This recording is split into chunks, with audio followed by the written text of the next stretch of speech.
Without a doubt, the movie I just watched is the weirdest film of the year in the best possible way.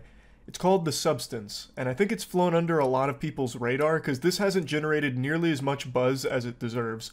I only heard about it because during streams people were telling me I need to go see it. It's an incredible body horror movie. So right away I went in this with pretty high expectations with all of the glaze it was getting. This shit was getting basted like a Thanksgiving turkey here in compliments. So I had high expectations of this film. I knew nothing about it going in, didn't even know the concept of it. I was blown away. I thought it was extraordinary. It's super self-aware in its campiness. So the concept of the film is a woman who's getting older is really struggling to come to terms with not being like the beauty standard, being the beauty girl, because she was a TV star for the longest time and she was used to everybody just suckling farts out her butt. And as she was getting older, people stopped doing that. Her ratings were starting to drop and she was really struggling to come to terms with that. So she gets this opportunity to try something called The Substance, which promises to bring a better version of herself forward. Prettier, younger, this and that, the whole kit and caboodle.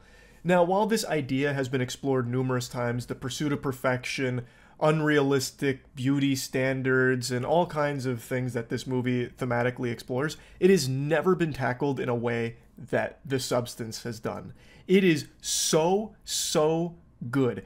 And I really think it's elevated by how self-aware it is.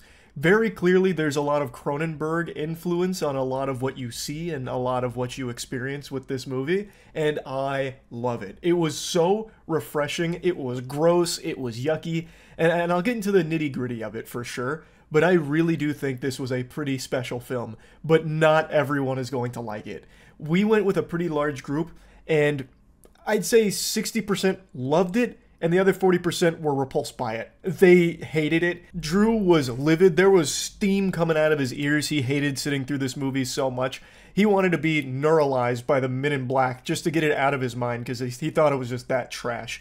And I feel like that's going to be an experience for a lot of people. There are going to be people that can really appreciate it and those that are just going to be super put off by it. I guess another thing worth mentioning that some of the people that hated it pointed out is that probably a good like 20% of this movie is spent naked. So there's a lot of titty and ass and like close-up of booby and ass. Like sometimes it came out of nowhere like a jump scare with bang, honkers.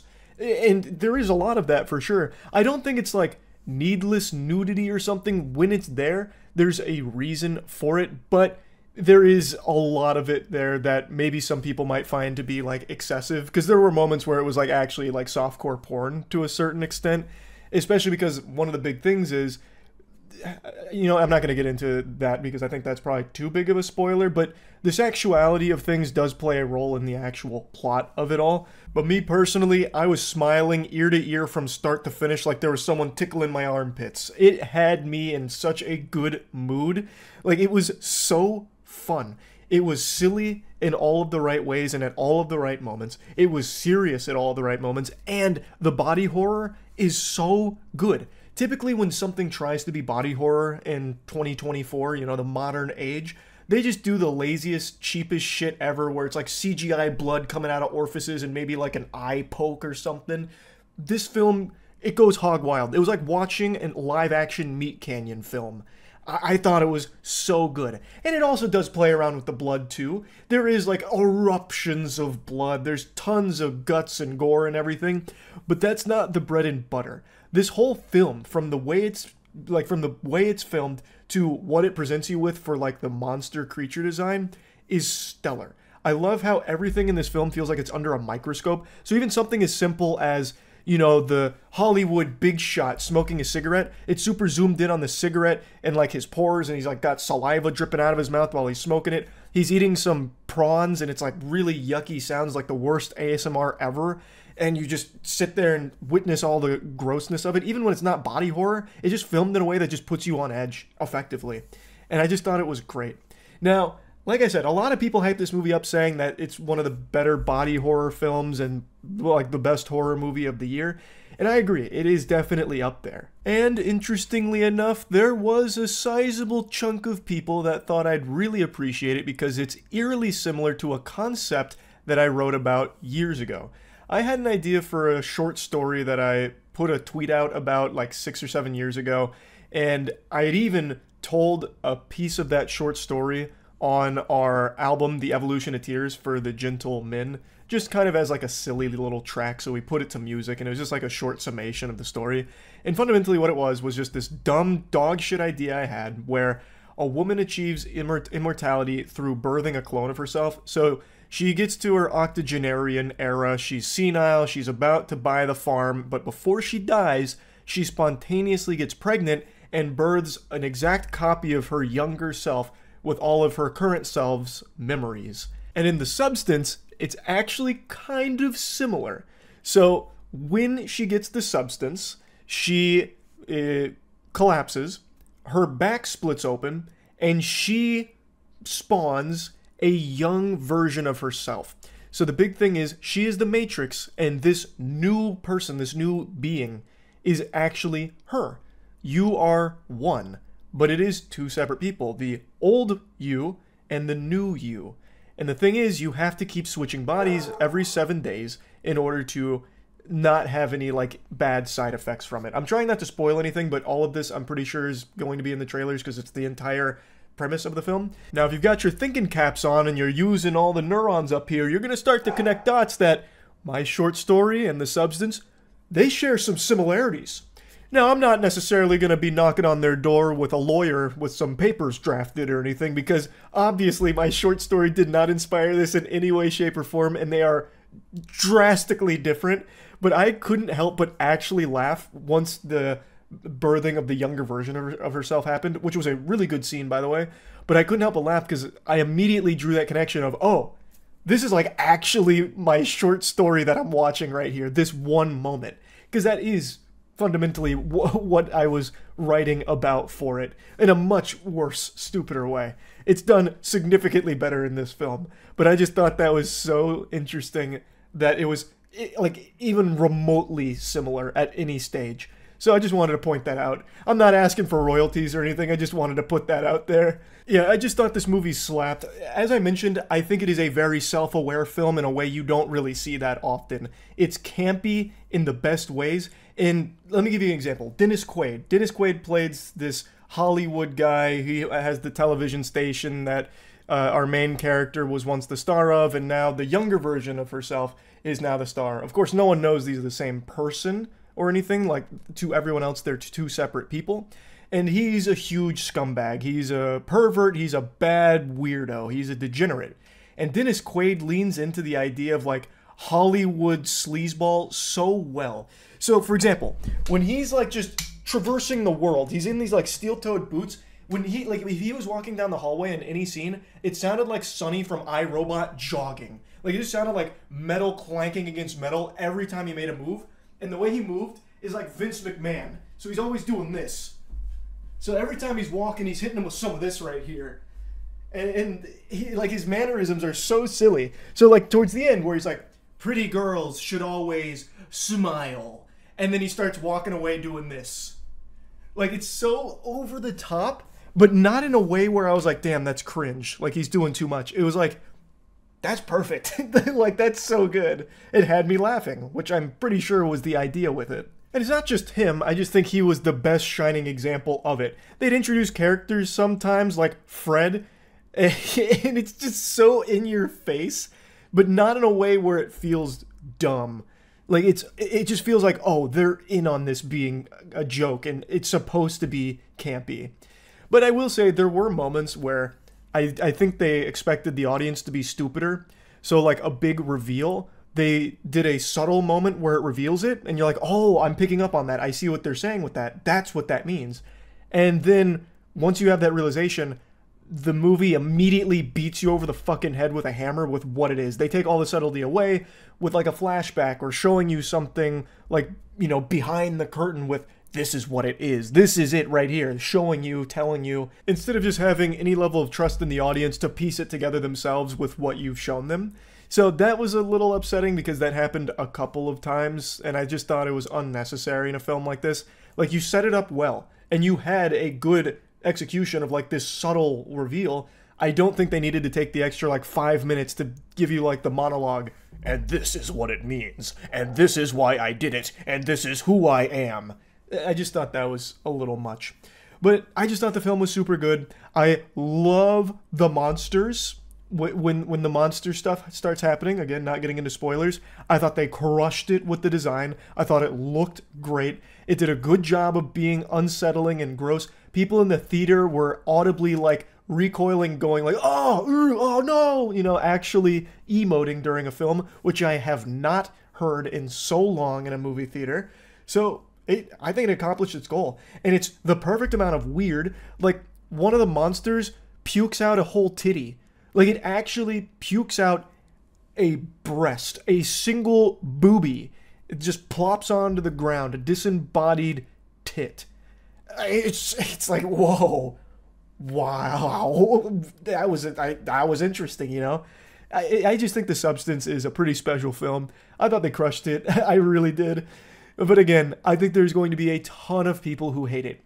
This is not a film I think that's for everyone. It is a weird movie, and I think you need to go in there ready to accept that it's like cartoonishly over the top. And once you do accept that, I think you're going to have a ton of fun watching it. So yeah, that's really about it. So yeah. Not too long ago, Winnie the Pooh entered the public domain, meaning anyone's welcome to use him and the characters for their own work as long as it's somewhat original. The only character that still remains forbidden is Tigger. They're keeping that copyright under lock and key, but every other beloved character in the 100-acre wood you're welcome to go hog wild with. You can make your own Winnie the Pooh cinematic universe if you'd so choose. I absolutely love the public domain. Sometimes you get decent stuff out of it, but 9 times out of 10, something going to the public domain leads to the absolute most abominable, revolting creations humanity is capable of producing. And I think it's just delightful. And we're already seeing this effect in full force because there's a new Winnie the Pooh horror movie on the horizon called Winnie the Pooh, Blood and Honey. Let's go ahead and check out the trailer here.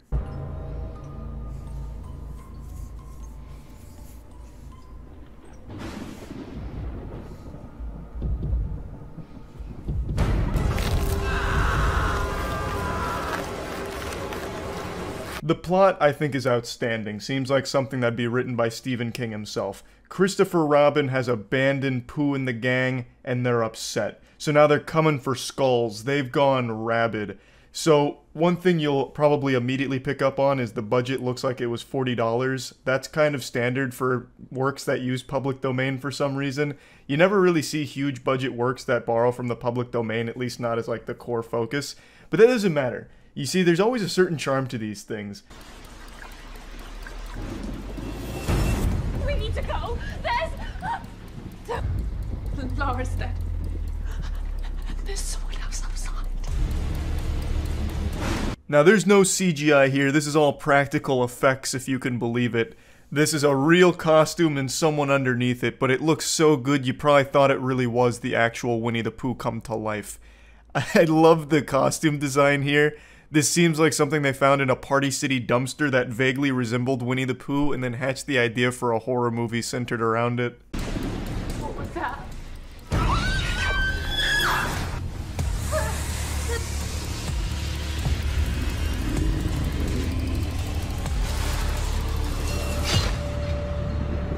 Winnie the Pooh out here looking like the original Sonic the Hedgehog design from the movie.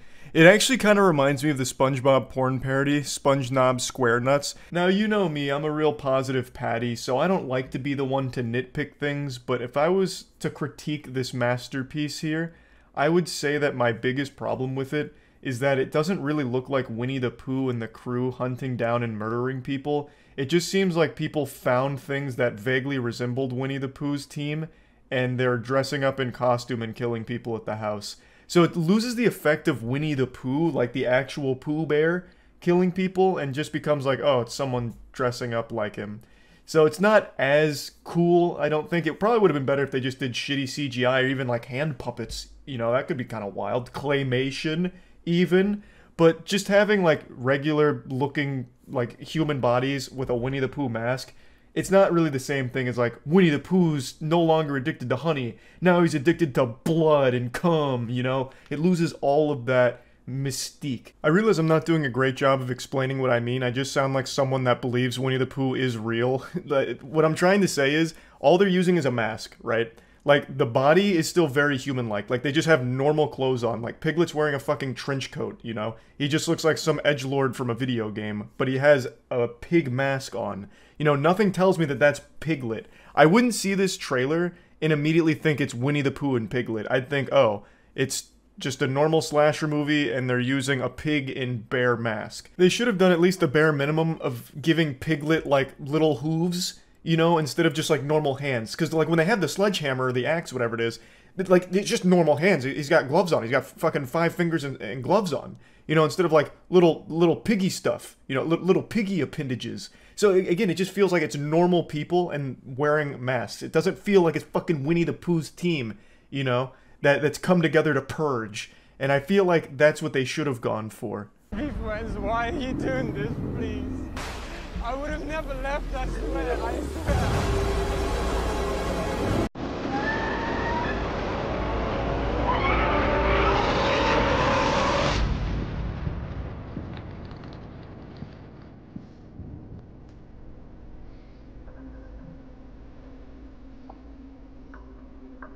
Yeah, overall, I know this movie's gonna be a big stinker, but I can't wait for it, because I'm thinking it's going to be, like, enjoyably bad. It looks like it's made with a high level of self-awareness that they know that it's fucking stupid, but they're fully embracing it, so I can respect that. I, again, just wish they had sold the idea that it's Winnie the Pooh and his friends a bit more, instead of just having it be people with Winnie the Pooh cheap costumes from Walmart. You know, there's definitely a better way of doing it, I think. But I'll try and remain somewhat optimistic here. Winnie the Pooh is a property that's awfully close to home for me. I, of course, used to watch the cartoon. I even had a couple of the games. I had a lot of Winnie the Pooh merch, so I was a big Pooh Bear fan. And I'd love to see him really make the leap into the big screen in a big way. A way that I haven't seen him before, you know? It's time Winnie the Pooh adapt. Maybe they make this a really deep plot, like something really interesting, a compelling narrative where they ran out of honey in the 100-acre wood, and honey was the only thing that, like, calmed the mind of Pooh. Like, Pooh entered the 100-acre wood as a serial killer, piling up mangled corpses for years, like one of the biggest war criminals this planet's ever seen. But once he found that special honey in the 100-acre wood, it calmed him down, you know, simmered him down, and, you know, he became a really nice guy. But now that they're out of honey, he's gone back to those primal instincts, and he's back killing again. There's really just a lot they could do here. Maybe Christopher Robin revisit the 100-acre woods after Winnie the Pooh's killed his wife and his friends at the house, and he's trying to figure out, how do I beat this manic, fucking bloodthirsty demon? And that's when Eeyore falls out of a tree. He's missing all of his limbs, eyes popped out of the socket, there's blood, viscera everywhere, he's got tears in his eyes, and he says, as he's crawling his way there with his one limb, using it like a peg leg, he says, "Christopher, the only thing to stop Pooh is Pooh himself." And that's when it connects in Christopher's mind. The neurons start firing. He's like, the honey. That's what Pooh loved the most. So then Christopher Robin has to biologically engineer new honey and then beat Pooh with it. I don't know. There's just plenty they could do besides just use cheap fucking costumes and sledgehammers in a house, right? Like, they could get a lot more creative with it, and I hope they somehow do, but this trailer just seems like the most generic, low-budget slasher ever invented, but with Winnie the Pooh's mask. Unfortunately, I'm pretty sure that's exactly what we're going to get, something that just capitalizes off the shock of Winnie the Pooh being a killer, so just trying to use it as like a little marketing thing, like, here's a pretty standard horror movie gore fest, but look, it's Winnie the Pooh. Give us some money. And I'm sure they will be profitable, because if they sell more than 10 tickets, I'm sure they made back their budget. And I'm going to be one of the people watching this movie. So, you know, I'm going to give it a try. I love to see shit enter the public domain, especially something as influential as Winnie the Pooh. This is a huge one, so I'm excited to see the first use of it here, and hopefully it's a fun, bad movie instead of just, like, a boring one. Or maybe I'll be completely surprised and it's an amazing movie. We'll have to wait and see, but anyway, I just wanted to talk about it a little bit because it's pretty silly. That's about it. So yeah. I love horror movies and horror games, but not for the reason most sane people like things. I like them because 9 times out of 10, they're laughably awful, and that always puts a smile on my face. I'm built a little different, where when something is so trash, it becomes a treasure to me. Like, I have the most fun watching or playing horrible garbage. And that sounds a little weird, but I've been thinking about it recently, and it's something kind of like color blindness. You know how some people process colors in different ways, they don't see them the same way?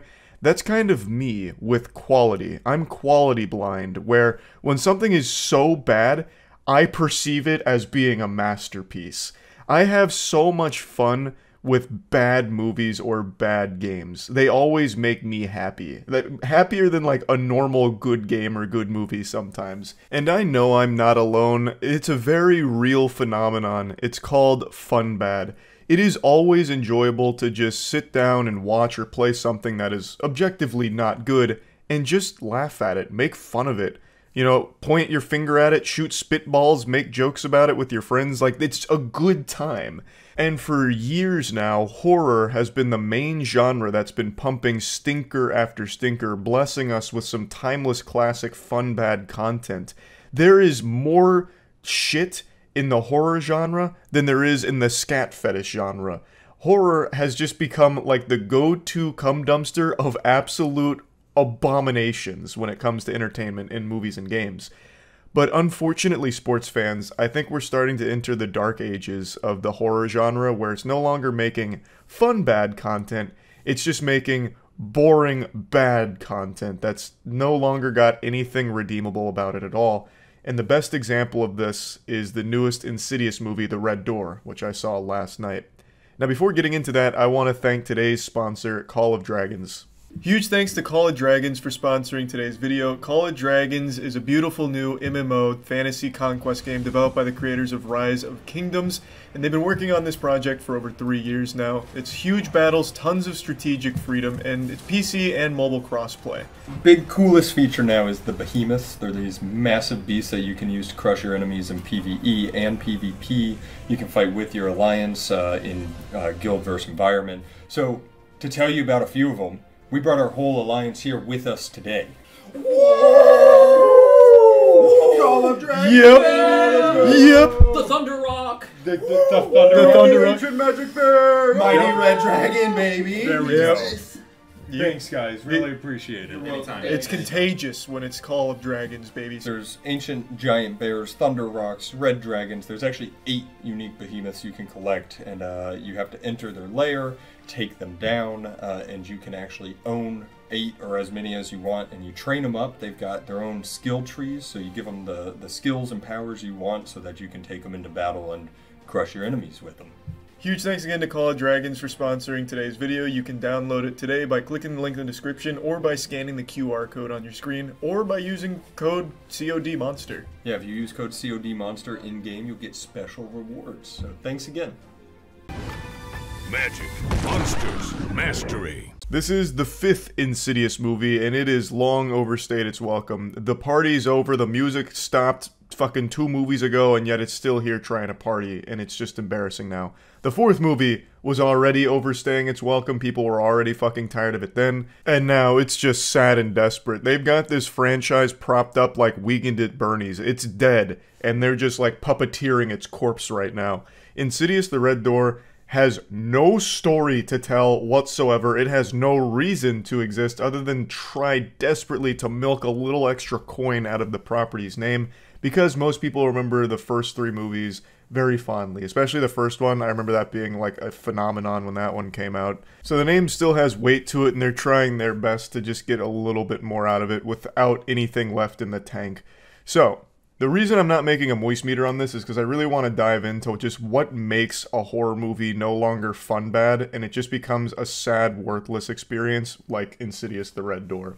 So I will be getting into spoilers a little bit in this. I'm not going to spoil the whole thing or anything like that, but I do need to get into specifics in order to make the point that I'd like to make. Now, Insidious the Red Door is again the 5th entry in this franchise, but the beauty of that is you don't need to see any of the other ones to be caught up to speed on this, because it doesn't really tie into anything, and the only thing that it has is loose connections in the same characters from the previous films.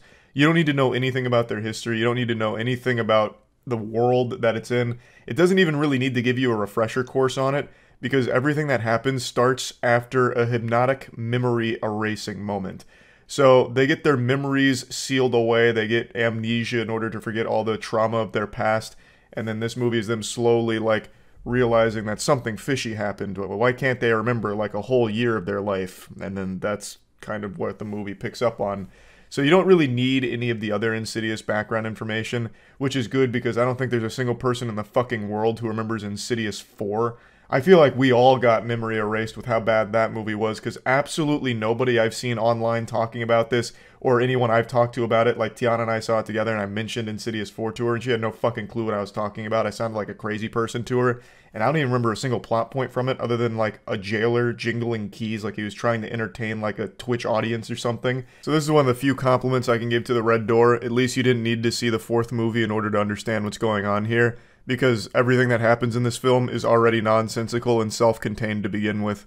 So, the film is all about them getting their memories sealed away. You know, they've got it trapped, and then it's slowly getting back those memories.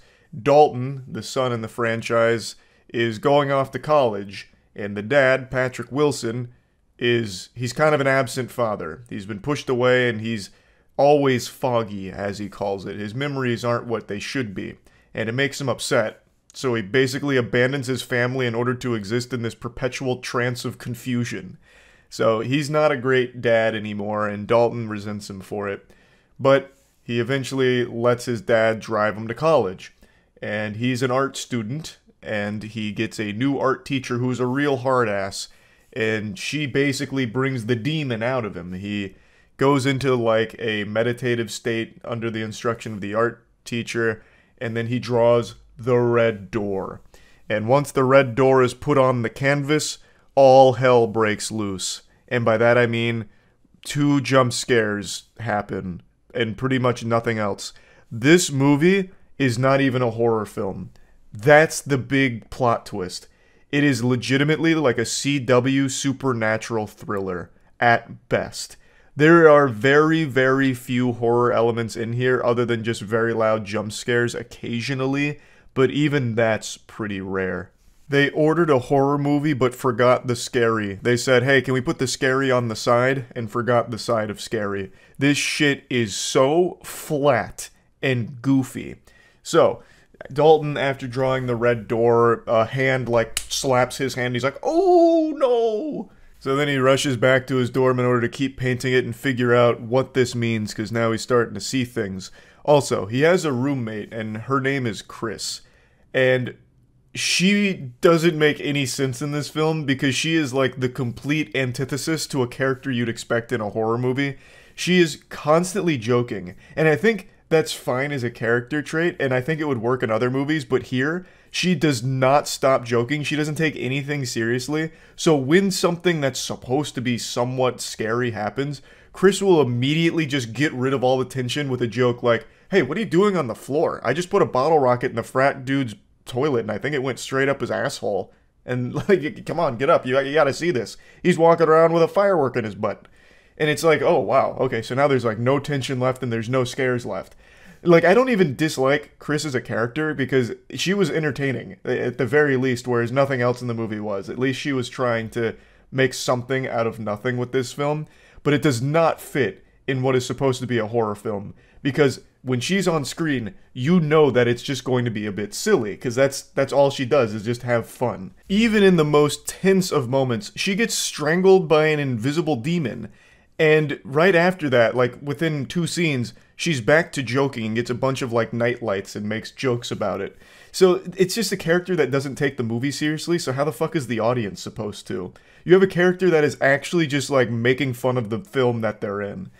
But anyway, so Dalton paints the red door. Patrick Wilson's character's in his own home, and he's trying to go through these, like, memory things. And he's doing, like, a matching game on the window, which is a goofy idea to begin with. And they're trying to do, like, subtle scares. So I'll, like, lift up one of the things and you see, like, someone wearing an orange shirt in the background by the tree, and it's out of focus, and you're like, oh, goodness, that's horrifying. And then the scene will drag on for, like, 2 minutes of nothing happening, and then just, like, the glass explodes for a cheap jump scare. Like, it doesn't even really build tension. All it does is it'll show you something a little out of focus in the distance, and then all of a sudden, a fucking cannonball goes off. Just a really loud explosion noise, and that's the scare. So then that, you know, the glass blows up, and Patrick Wilson's jogging around his house going, oh, no! And then he, like, shuts a door, and then a ghost man pushes him against a wall, and he finds a box of important lore tidbits. But not really, because the lore tidbits don't really mean much of fucking anything in this film, because there isn't a real narrative that they want to tell. But anyway, I'll just fast forward a little bit here. After learning about his dad, Patrick Wilson, he then goes to his wife, who has divorced him, and she reveals all the bad stuff, the stuff that he wanted to forget through the hypnosis. She reveals that while under the possession of the demon, he attacked the family and traumatized the kids, and his wife really couldn't look at him the same way anymore. She just felt fucking sick by his presence. So that's why they sealed off the memories. That's also why they divorced. And now, since Dalton has drawn the red door, everything's starting to flood back, and the family's getting those memories returned to them gradually, and they're seeing things. So Patrick Wilson keeps seeing a couple of ghosts, and that's when it's revealed that the reason all this is happening is because the dad, Patrick Wilson, and Dalton are able to astral project themselves into the spirit realm, like fucking Aang from Avatar: The Last Airbender. So the entire half of this movie is spent astral projecting for the most part. And it's not like this is new for Insidious. We've known this for a long time. This has been a core component of the story. But here, it doesn't even bother to be horror. It is mainly like that astral projection in the smoky spot. It's literally just a room with a fog machine, and that's it. It's not, like, very interesting to look at. It's just barren, empty wasteland. Dalton is the first one to realize that he can do this, and he does it at his college dorm in order to, like, scare Chris. I shit you not, when he learns that he can astral project himself out of his body, first thing he does is go to Chris's room, grabs her little mouth piano, the melodica, and he plays a little wonderful symphony. So he hits her with, like, the beep, beep, boop, boop, beep, like the actual electric zoo out of fucking SpongeBob, which startles her. And then she, like, goes downstairs and she's like, "Were you in my room?" He's like, "No, I was actually in the spirit realm in your room." She's like, "Oh, interesting." So then he does it again at a frat party in order to talk to a frat douchebag who died from alcohol poisoning, because he thinks that he has clues about the door that needs to be closed, because he had seen him once before and he's like, "Close the door." He's like, "Wait, what do you mean by close the door?" So he goes back, this time in the spirit realm, to ask him more about the door. And that's when Chris gets strangled by the big demon. So in the Insidious franchise, the main bad guy is the lipstick face demon, I think is what he's called. He's that goober goofball who's like kind of red, but also just kind of silly looking. And his signature move in the spirit realm is he always puts a Tiny Tim record on the player. You know, the guy who sung the song, like, Living in the Sunlight? Living in the sunlight, loving in the moonlight, having a wonderful time. That guy. He always plays that music in the spirit realm, and it's supposed to be unnerving, but it is so cringe. That kind of shit is in horror movies and horror games out the wazoo. Tiny Tim, like the music from Tiny Tim, has become a horror movie and horror game staple for low budget, low effort productions. And I feel horrible for that. That's so unlucky for Tiny Tim's music. But yeah, that's what the demon does in the spirit realm. It's that guy. And he's breaking into the real realm because Dalton keeps astral projecting. And I don't want to get into like really deep spoilers, so I'm just going to be a little broad here. But eventually, Patrick Wilson learns that Dalton is in trouble because Lipstick Face Demon is taking over his body. So Patrick Wilson, astral projection to the spirit realm, tries to find Dalton. Dalton's struggling, and his body in the real world has now been taken over, and he might hurt Chris. So the movie, within the last, like, 20 minutes, very desperately wants to be over. It very, very much tries to speed run through everything in order to just end quickly and be done. It didn't want to be a long movie because it didn't have a story to tell. It was already running so thin. So they really just shoehorned in the most cliche shit imaginable at the end here. So basically, Patrick Wilson's spirit projects himself, or astral projects himself, somehow immediately finds Dalton. It breaks his chains with a fucking hammer. Also, I'm just getting into fucking full spoilers here. I'm sorry. I said I was going to be broad, but I actually just can't talk about how silly this is without just being specific. So major spoilers here for how the movie ends. I'm doing you a favor, though, really, because I don't recommend seeing it because there's nothing redeeming about it. It's not fun bad. But anyway, Patrick Wilson swoops in like a hero. Dalton has still hated him all the way up until this point, and now Dalton's memories have unlocked, so he remembers that his dad tried to hurt him. But Patrick Wilson breaks the chains with a single fucking hammer hit and frees Dalton from lipstick-faced demon's control. And then they both run away and close a door behind them, to which Dalton then puts paint on it and seals it forever, like a fucking sarcophagus, just entombs the demon back in that, you know, record-playing realm. And that's so fucking dumb. Like, I think that is so lazy, because everything just is a plot convenience. Patrick Wilson somehow astral projects and gets to the exact spot he needs and finds Dalton, who is buried under a bunch of chairs, and is able to break his chains very easily with a hammer. And then the lipstick-faced demon, for some reason, is following them very slowly. And this is the worst fucking trope in horror films. The demon is always just so fucking lazy. He had unlimited opportunities to stop them and thwart their escape, kill them, anything, possess them. But for some reason, he's more than content to just watch and do nothing. And even when he has Dalton's body completely under his control, instead of killing Chris, he just does goofy smiles and bobs to the side like that, and nothing else. The horror movies of the modern age just make the big bad demon or ghost or whatever seem so fucking incompetent, like actual bumbling imbeciles. They have an unreal amount of time and opportunities to kill these people, or at the very least just stop them from thwarting their plan, but they choose not to. They must enjoy it to some level, because again, the demon in this movie actually watches him free Dalton, slowly waddle their way around this realm, and he just stands there watching, and he goes, ah, like just makes a loud noise, and that's it. Nothing else. And then when they finally close the door, then the panic sets in, so now the demon like punches a hole through the door, and he's like slapping him around like, let me out, even though he could have just stopped them fucking 5 minutes before that. An unlimited amount of opportunities. It's just so stupid. Like, it's not fun bad, it's just kind of frustrating to sit there and watch it, because it's boring. It's fucking boring. This happens a billion times in horror movies. Like, it is the most cliche shit ever. I'm so tired of seeing it. Like, I love fun bad movies, but Insidious the Red Door and movies like it are no longer fun bad. They're just copy and pasting the homework from other horror movies of the past and doing nothing different or interesting. And it's so lazy that it's not fun bad. And it makes me upset. It's just a waste of time. It is a cash grab off the Insidious name, and it has nothing to offer. It is just a waste of your money and waste of your time. So I wanted to rant about that a little bit, because I'm a little concerned that horror movies going forward aren't going to be fun bad anymore. They're going to follow the Insidious Red Door formula of just doing the exact same thing a million times over.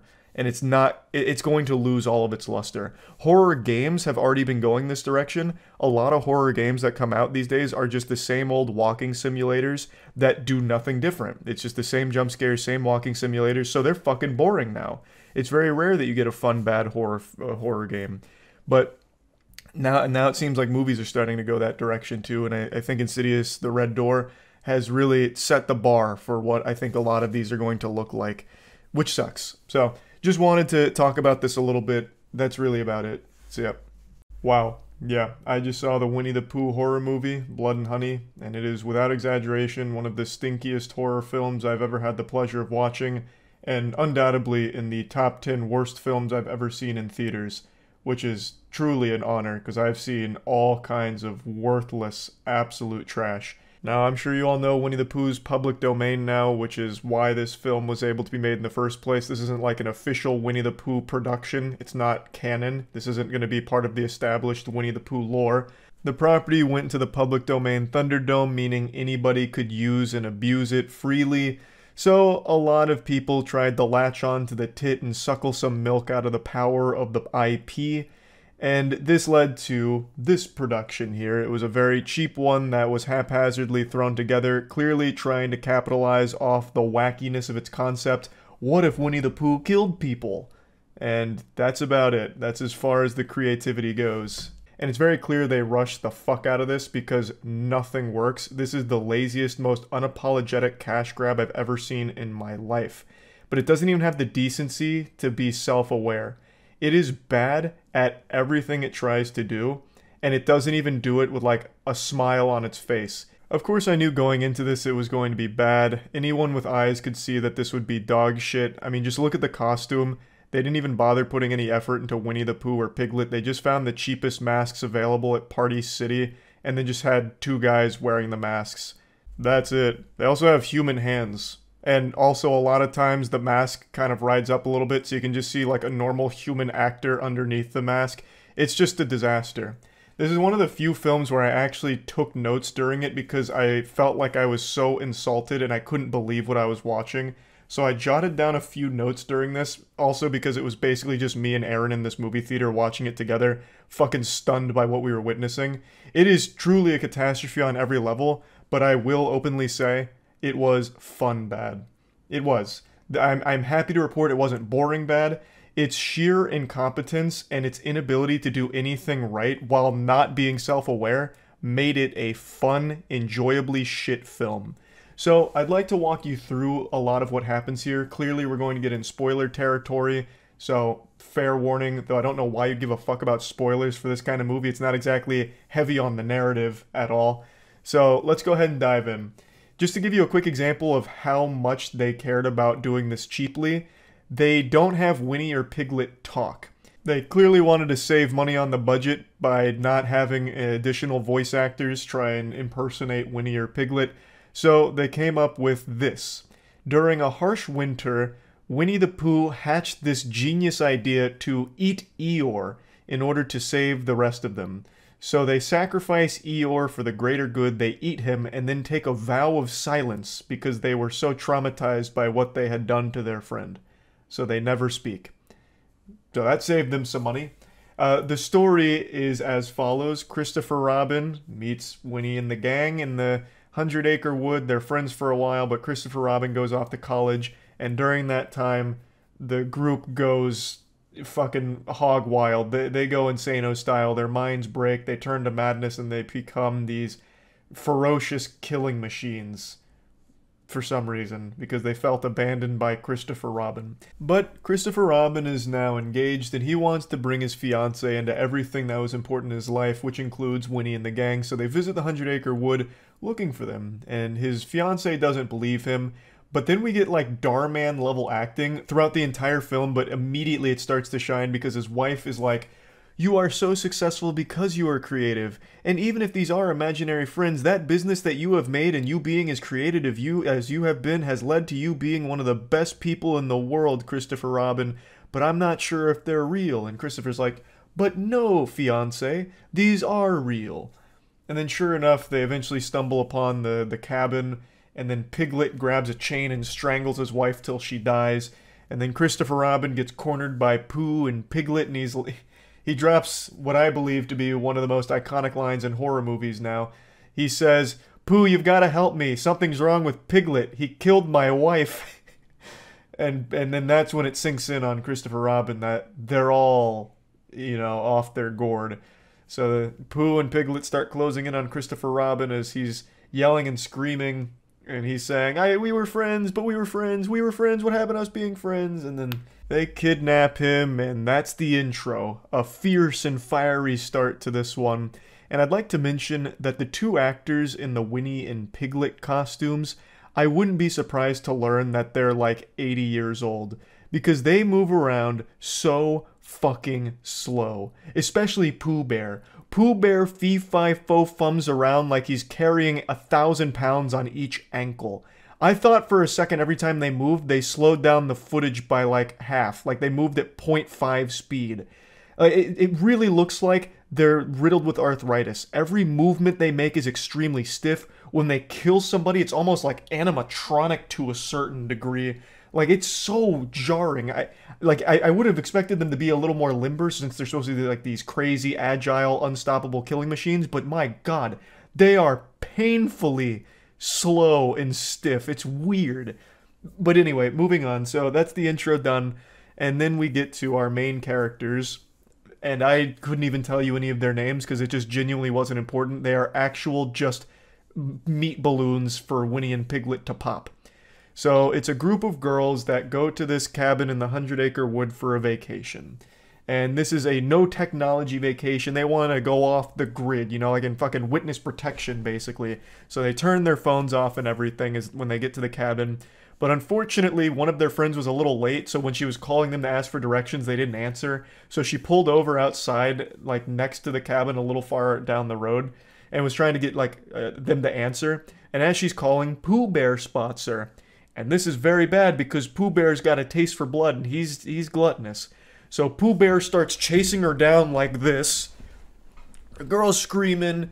She eventually makes it to some kind of like warehouse and takes cover underneath a wood chipper. You can see where this is going. As she's hiding, Pooh happens to find her. And I shit you not, I swear this is going to sound like I'm making up, but I'm not. Pooh grabs her and then rips her shirt off. And then her tits are flopping all over the place for a minute, and Pooh's like moving her around so her tits kind of jiggle. And then he starts slamming her head against the wood chipper till she dies, and then he puts her in the wood chipper to make a blood sundae out of. So it's shooting all of her blood and guts out of the wood chipper, and that's it.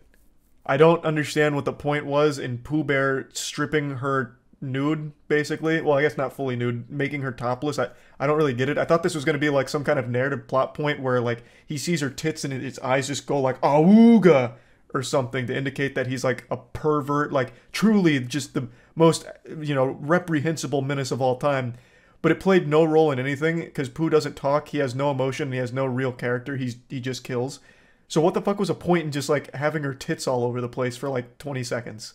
And that's another thing. All of these kills, the directors confused tension with just general time and dead silence and dead space.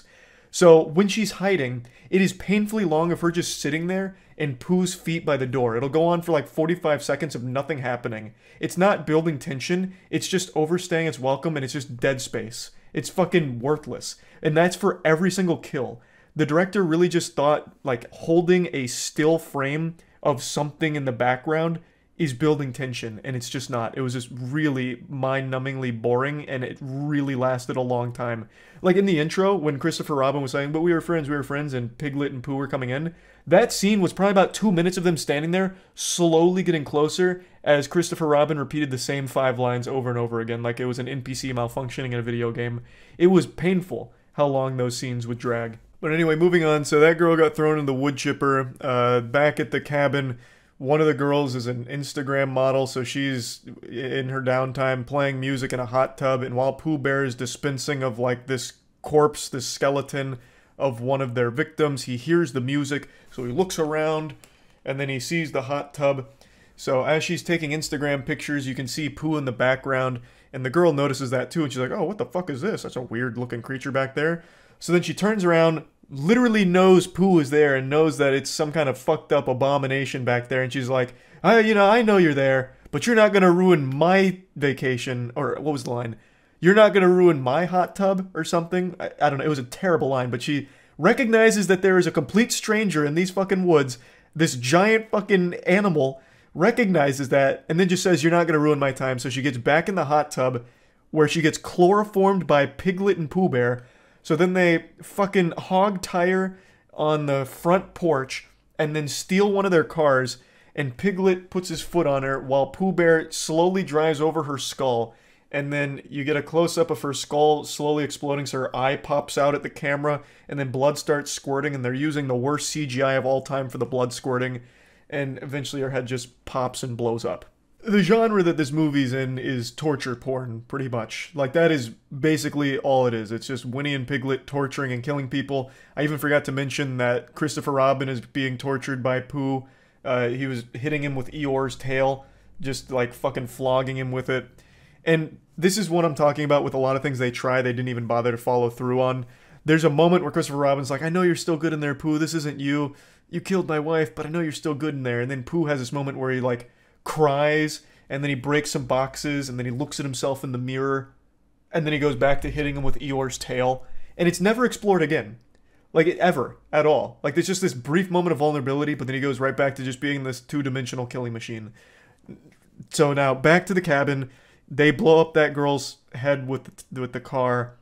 It turns out all of the other girls, for some reason, spread out across the land, so 2 of them are by, like, a pond, talking. Another 2 of them are literally like doing nothing, just standing around doing nothing. But they hear their friend scream and they all run back to the cabin. They see her corpse. They freak out. They go inside and Pooh is written "Get out" in blood on the window. So now they recognize they're being hunted. They're under attack and they're trying to find things to defend themselves with. And then the main girl remembers that she brought a gun with her on this vacation. Her backstory is she had a stalker, so she's been a little scared of things, so she has a gun. And when she mentioned that, both Aaron and I thought it was going to be like a Glock or something, like a normal gun, you know, like a normal kind of gun that you see in movies. Well, it turns out the gun she brought is a fucking revolver. But not just any revolver. It's like a goddamn 6-shooter straight out of Overwatch. Like, she was fucking McCree. She had this giant goddamn revolver. She came out here with that big iron on her hip. So she pulls out this massive revolver, a fucking 50 caliber hand cannon, and they're like, okay, now we can defend ourselves. But then they still split up. And so the girl with the revolver and her friend, they get into like a sniper's perch, and Pooh is just standing in the middle, like looking down, looking all confused, as they have like a clear shot on him, but they're not taking it for some reason. Then Pooh walks into the kitchen. So then we go to the other group of 2 girls that for some reason split off near the pool, and Piglet's over there, and they freak out. One of the girls falls in the pool. The other one, Piglet pushes, and she gets knocked unconscious. And then Piglet... Fuck, it is so hard to describe how awful this is. Piglet is after the girl in the pool, and he has a chain and a sledgehammer. And he starts, like, slapping the chain against the pool water, trying to get her, and the girl's, like, moving backwards, like, slowly in the pool as Piglet's hitting the water. And this goes on for, like, 2 minutes. It's terrible. And then eventually he's like, this isn't working, I'm gonna get the sledgehammer. And while he's getting the sledgehammer, the girl, instead of like getting out of the pool, like a normal logical decision, like getting out of the pool and running away while he's getting the sledgehammer, she instead like gets closer to him in the pool. And I thought this was gonna be like a fight back moment where she's gonna like grab the chain and yank him in and try and kill him. But no, she just gets closer to him as he gets the sledgehammer. Then he gets the sledgehammer and she starts backing up again in the pool, like slowly swimming her way back. And then Piglet hits her with the sledgehammer and kills her. And then the girl that got knocked out from the push, they take and chain up back at their camp, and Winnie the Pooh slaps her after eating some honey. So he's eating some honey, the girl wakes up, he notices she wakes up, and he slaps her, and he slaps her again, and then he slaps her again, and then he slaps her again, and then he slaps her again. It goes on for like a fucking minute. That's what I'm talking about. All of these scenes last for so long, and it's so unnecessary. It does nothing. It doesn't make it more tense. It doesn't make it more brutal. It just makes it really fucking weird and uncomfortable. Anyway, that's another one of the vacationing girls dead. Don't even know her name. None of these characters had any level of depth to them whatsoever. The other 2 girls that have the revolver and her friend, they try and, you know, track down where her friend got taken. They eventually track it back to Winnie the Pooh and Piglet's hideout. And there's now another girl that's been captured and she's screaming. So they free her and she's been mauled by Piglet, so her face is all fucked up and it makes her mad. Then they free Christopher Robin as well at some point, who's still alive, just being tortured. So now they have Christopher Robin freed and this completely random girl that also happened to get tortured by Winnie the Pooh and Piglet. And the girl whose face is all messed up from Piglet grabs the gun and says, I'm going to make that bastard pay for this. So then she shoots a shot in order to lure Piglet out, and he comes out from a fucking trailer. And he's got his chain, and they're circling around a fire, and what I expect they thought would be a cool action moment, like a cool action shot. So they're circling this fire. He's got a chain, she's got a gun, and she's ready to go fucking John Wick on him. But then she tries to shoot him, and it's out of bullets. It turns out the girl only packed a single bullet in that revolver, which leads me to believe that her plan for the vacation was to play fucking Russian roulette with her friends. Why would she only load a single bullet into the revolver? And that's not even the stupidest part about that scene. Because they freed that girl, they freed Christopher Robin, Piglet and Pooh had no idea that was going on. I think they both went to sleep for some reason. They could have all left. But when the girl took the revolver and said, I want to make Piglet pay, the other 2 girls, well 3 because they had freed her friend, but the other 3 girls just decided to watch. So they get in the closest proximity they can to this showdown, which happens to be a single keg, like an actual beer keg they hide behind, and they're watching it, like peeking over the side while this complete random woman has their gun and is about to shoot Piglet. They all just came over to watch. For no reason. They could have just left. They could have left and they would have survived. They would have been fine. but they decided to be spectators here. And it's like an episode of Scooby-Doo. Like, they couldn't help it. They're just peeking over to watch it go down. So once it's clear that the girl's out of ammo, Winnie the Pooh comes up behind her, knocks her down, pours honey on her face, and Piglet eats her face off. And that's when Pooh notices that the 3 other girls happen to be behind that keg of beer watching. So then he's like coming at him like this. And 2 of the girls run away, but the other one hides and grabs a sledgehammer and ambushes Piglet. And she hits Piglet twice in order to get revenge for the friend that she killed. The other 2 girls are running through the forest, which is, I believe, miles away. Like, they ran miles, like, in a matter of seconds, and Pooh's following them like a goddamn robot. But after Piglet gets hit twice, he screams, and Pooh hears this miles away, and somehow Pooh instantly teleports back to the camp, and right after that girl delivers the killing blow on Piglet, Winnie the Pooh kills her by stabbing a machete through her throat and hanging her up on a post. Every character in this movie has super speed or like Dragon Ball Z level instant transmission because they're teleporting all over this place. They'll teleport from the cabin to the Pooh hideout to the woods, back to the cabin, all in a matter of actual seconds. It's fucking crazy. But anyway, now we're down to our last 2 survivors. Piglet's dead. Pooh's very upset about all of this. Sorry, just checking my notes, making sure I didn't miss anything. I'm skipping over some other shit. Like, it's so bafflingly fucking terrible. But anyway, the next important plot point is the 2 girls make it to a road, and there's a pickup truck of some goofy dudes in there. One of them comes out looking like the fucking crypt keeper, and they're like, what's wrong with you girls? You're not making any sense. What do you mean you're scared? Who are you scared of? And then Pooh's on the road, and they're like, you scared of this joker, this clown? All right, well, get in the car. We'll take care of this. And they march up to him with baseball bats, beer bottles, and a crowbar. And they're like, hey, bub, what did you do to scare these girls? You're not a nice guy, are you? So then they start beating up Pooh Bear, and he's just tanking all of the shots. And then I wrote down how he kills them because it's so wild. So after it becomes clear that what they're doing is ineffective, Pooh slaps the entire side of someone's face off. Like, literally turns him into Harvey Dent, Two-Face, slaps the side of the guy's face off, which kills him, and then he karate chops another guy's arm off, and then curb stomps him. Then he karate slices another guy's throat open, killing him, and then the last guy, he summons a swarm of bees to kill. So Pooh Bear can control bees in this universe, I guess, and he uses that to kill that guy who runs away. Then the girls freak out, but they have a car now, and they try and get away in the car, but Pooh's latched onto the back, and then they brake real hard. Pooh flies off, but for some reason they broke so hard that their heads hit the dash and they pass out. So then one of the friends gets grabbed by Pooh, and then he rips her head off and then throws it on the windshield. And then our protagonist turns on the windshield wipers because the blood was gross, I guess, which is so stupid, so fucking dumb, because I guess she was still going to try and get away and couldn't see with their friend's head in the windshield. But she wasn't able to clean it off fast enough and start the car, so Pooh grabs her.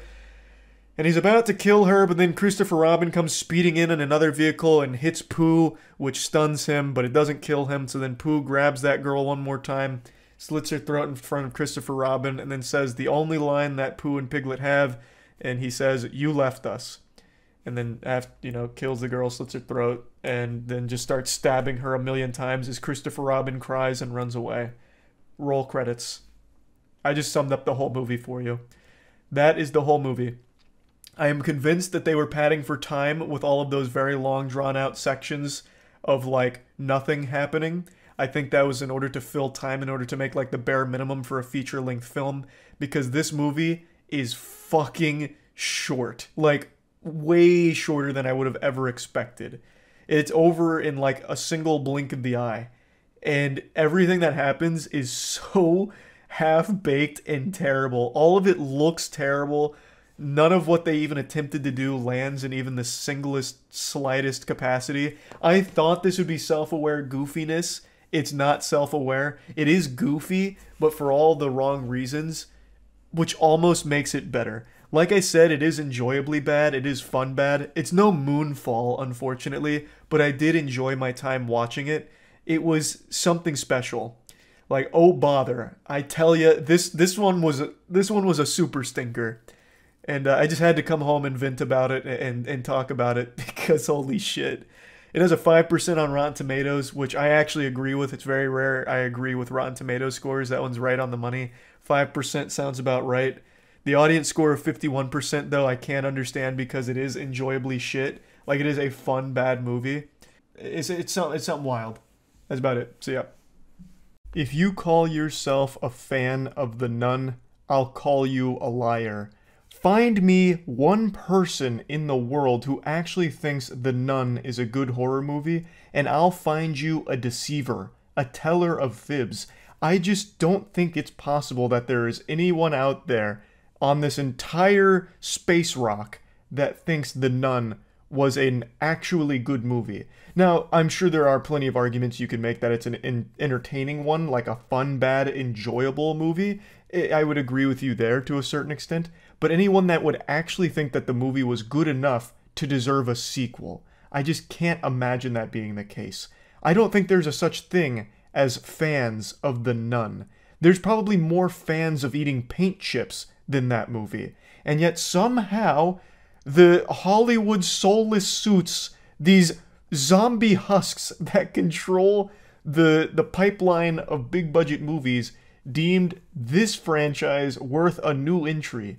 So we got The Nun 2 somehow. I just came back from watching it because I'm a sucker for bad horror films, and I thought maybe this one stood a better chance of being fun bad than the previous one, which I wasn't a huge enjoyer of, even as a like so bad it's good flick. I gave that puppy a 25% on the moist meter, so the sequel had some big shoes to fill.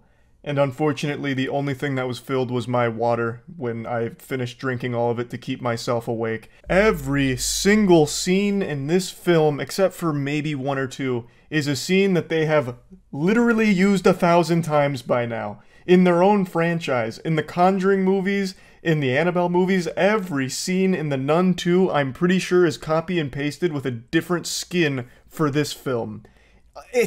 They're not even trying. Like, there's not even an iota of effort put into this.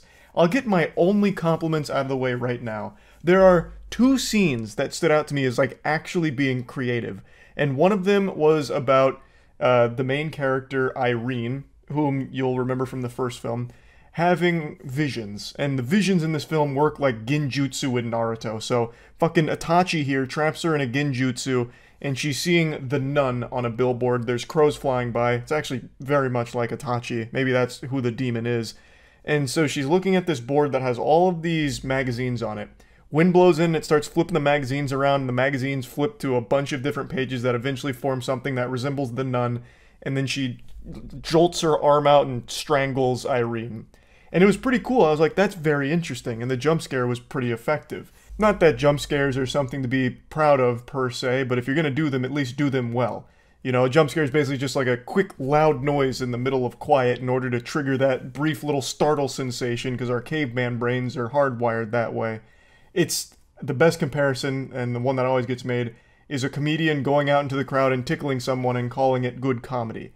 It's just cheap for horror films, but if you're going to include jump scares, make sure that they're done well. And that one was executed decently. And then the only other scene that I thought was cool was actually the very first scene. It's in a big church, and then it ends with someone getting lit on fire. So the priest just gets cremated after encountering the nun. And it was very, like, well done. Like, that whole sequence leading up to that, I actually thought was kind of a banger. And then it never reaches that level of quality again. It's like they put all of their effort into the intro, and then that one scene with the magazines, and nowhere else. Now that I've got all the compliments out of the way, let's go ahead and dive into the rest. I am super tired of every single story in mainstream horror films being the exact same fucking thing. I'm going to get into spoilers. I don't think anyone cares about the narrative of The Nun 2. This isn't exactly something that people are going to for a deep, intricate lore, I don't think.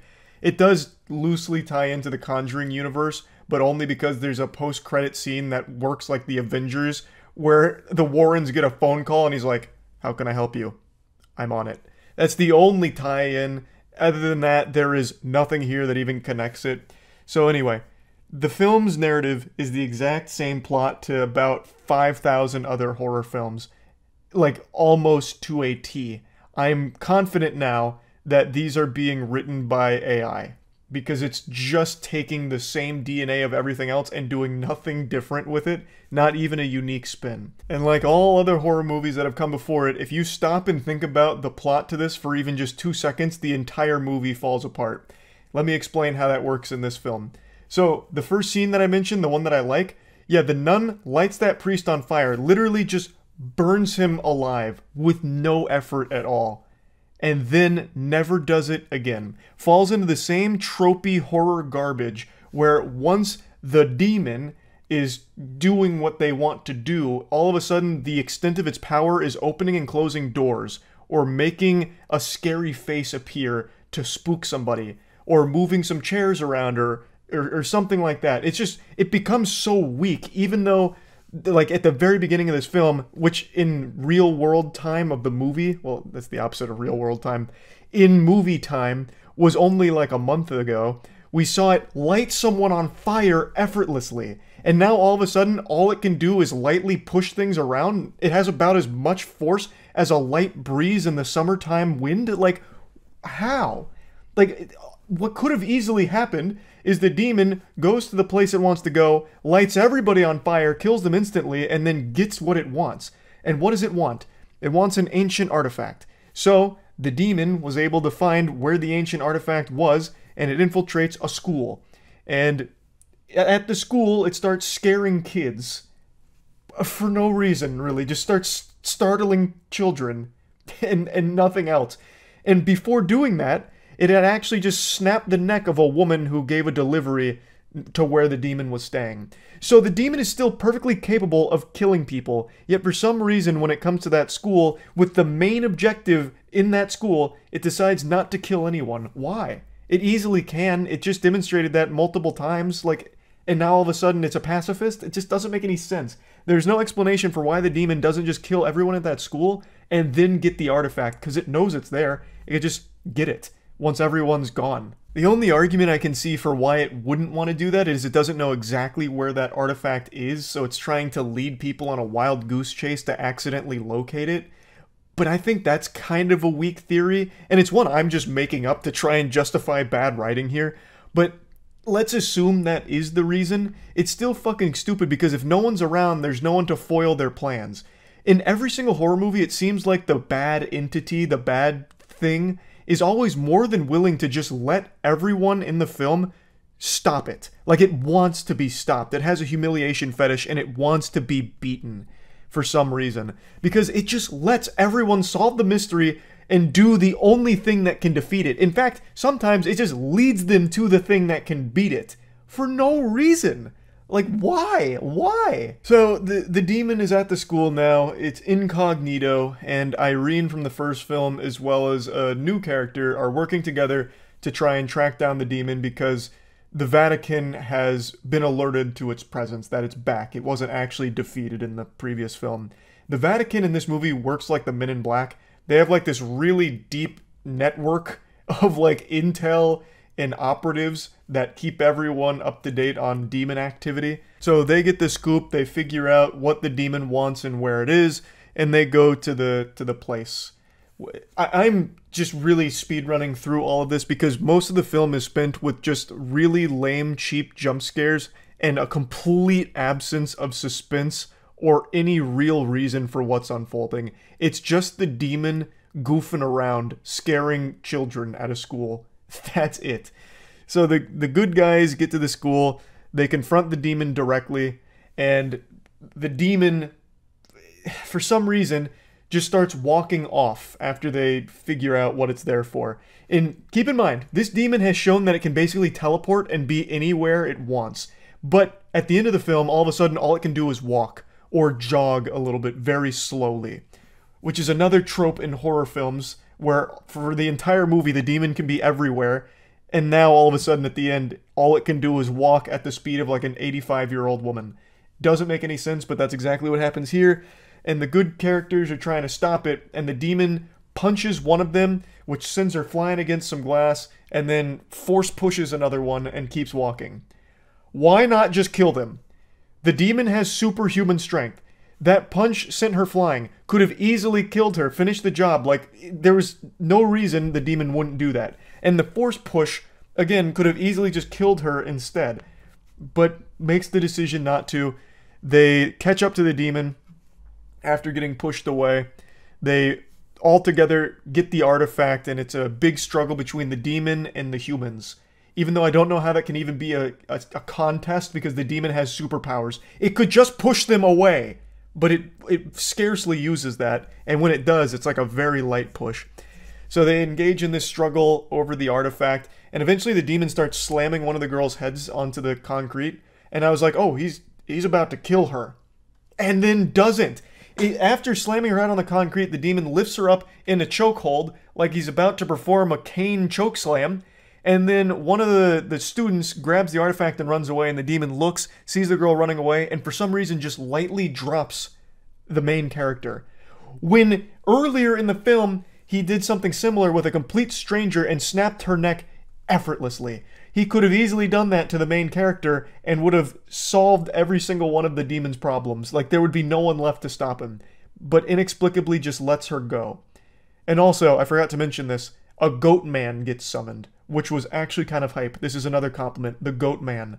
I'm a huge fan of cryptids, and they legitimately made goat man here, and he chases people around on all four. It's really silly, and it made me giggle. So I did appreciate the goat being in here. That was cool. Actually looked like fucking Mr. Tumnus out of Narnia. It was a great character. So the goat's chasing some of the little children while one of the other nuns is there trying to protect them. And then the main nun, main character, and one of the other children are struggling over the artifact to defeat the bad demon nun. And it ends in an anticlimactic showdown where the demon finally, once again, uses the light someone on fire move, but instead of just immediately lighting up the main character in flames, slowly starts like a small fire on like her bottoms, which slowly goes up instead of just immediately lighting them entirely on fire like we saw the demon do at the beginning, which gives the girl just enough time to remember that her mother, whom she had mentioned a little earlier in the film, had superpowers basically, and thus the main character has the superpowers, and an explosion of wine happens, which is changed into the blood of Christ, and it melts the demon, and the day is saved. I've summed up the majority of the film there. I left out a couple of details, of course, but it's so fucking dumb.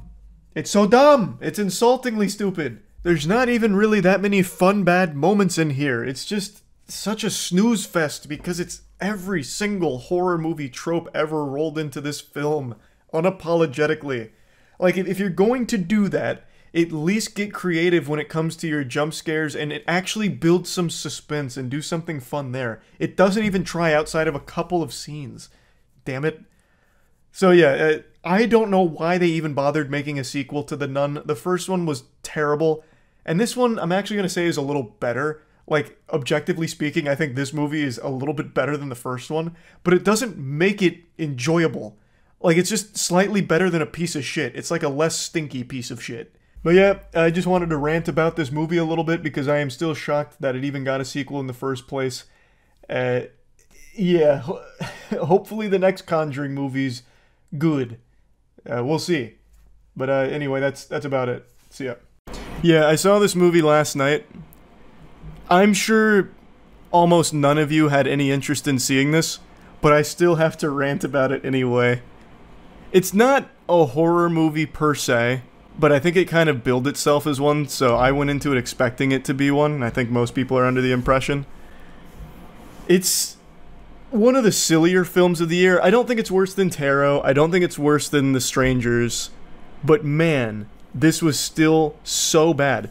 And what's really cute is that it actually has the old lady from Tarot.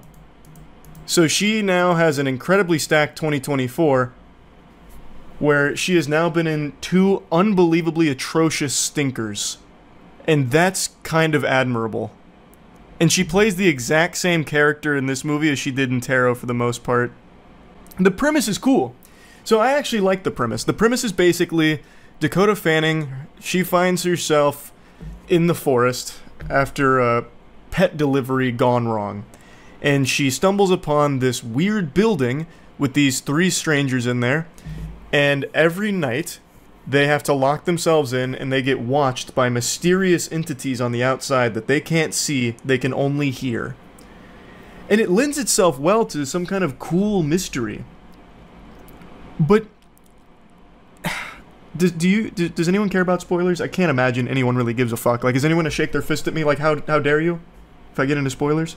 Okay, most people are saying no, they don't care about spoilers. If you care about spoilers, my apologies. You can write a strongly worded letter to the manager. So, the film has a cool premise. And about halfway through the movie, probably not even halfway through the movie, they kind of just immediately show their whole ass and they tell you what the Watchers are. And you get to see the Watchers, and they're basically just like these generic tall slender men. And it turns out they're fairies. Like evil fairies. And then the movie dives into like actual Tumblr fanfic, where it's like, before the war, there was humans and fairies living in peaceful symbiosis. We coexisted with the fairies together. But we feared their shape-shifting abilities, how they could become us. So we ripped off their wings and we forced them underground and we locked them under a stone. And now, they can't leave this forest because we asked them not to, basically. So, what they're being watched by is fairies that study them so that way they can take their shape better. It's so fucking dumb. This is not oh yeah. So it's not M. Night Shyamalan, it is his daughter. This is a Shyamalan family production, basically. And in classic Shyamalan fashion, it's a cool premise that they had nothing good to do with it, past the idea, like the ideation. So let me just start breaking down some scenes for you. So, shit just happens for the sake of it happening without any explanation for why this shit is happening. So it starts off okay because the premise is fun, and then as things start to unfold, Dakota Fanning is rebellious and she's got a dark and mysterious past, and she decides to start breaking the rules that the old woman has set. One of the rules is don't go into the burrows because that's where the Watchers come out. And she goes into the burrows with the help of this guy, I forgot his name. She goes into the burrows and she sees like bicycles and like children's toys and stuff. And then all hell breaks loose because the fairies start shape-shifting. But they know this. Like, there's no explanation given, really, like a good one, for why the fairies can't leave the forest. They could just walk out of the forest. There is an explanation given for why they can't leave, the humans here, because they're lost and they can't be out at night because the fairies hunt at night and they don't like the sun. They're like fucking vampires. So they can't leave the forest, I get that, that makes sense. But the fairies, the only explanation for why they can't leave the forest is because they were forced underground thousands of years ago. But they could just walk out. Like, there's no magical force field preventing that. They could just walk the fuck out and then dig a hole. Like, they're afraid of the sun, walk out during the night, dig a hole, stay there during the day, get out of the hole, walk out in the night, dig more holes. It turns out there was a professor who built this building, and who built this bunker underneath the building because he's been studying the fairies. And this was highly unnecessary to even include in there. They just wanted to make him like an evil guy. He's like, he recorded himself with this webcam. He's like, sailor's log, 2009. I started construction on the bunker. I hired locals from the town nearby for fucking 5 schmeckles an hour to build it for me. And I urged them to stay out at night so they'd get mauled and killed by the fairies. Lord, forgive me for my sin. But it's like, brother, you didn't have to do that. Like, you didn't have to just have them die. Like, that's highly inefficient, because then you have to go get more workers every single time and recycle over their dead fucking corpses. Like, you would have to walk over so many bodies for that to happen. You could have just, like, had them do the work, and then had them go home before it gets dark out, and then have them come back. Like, you didn't need that.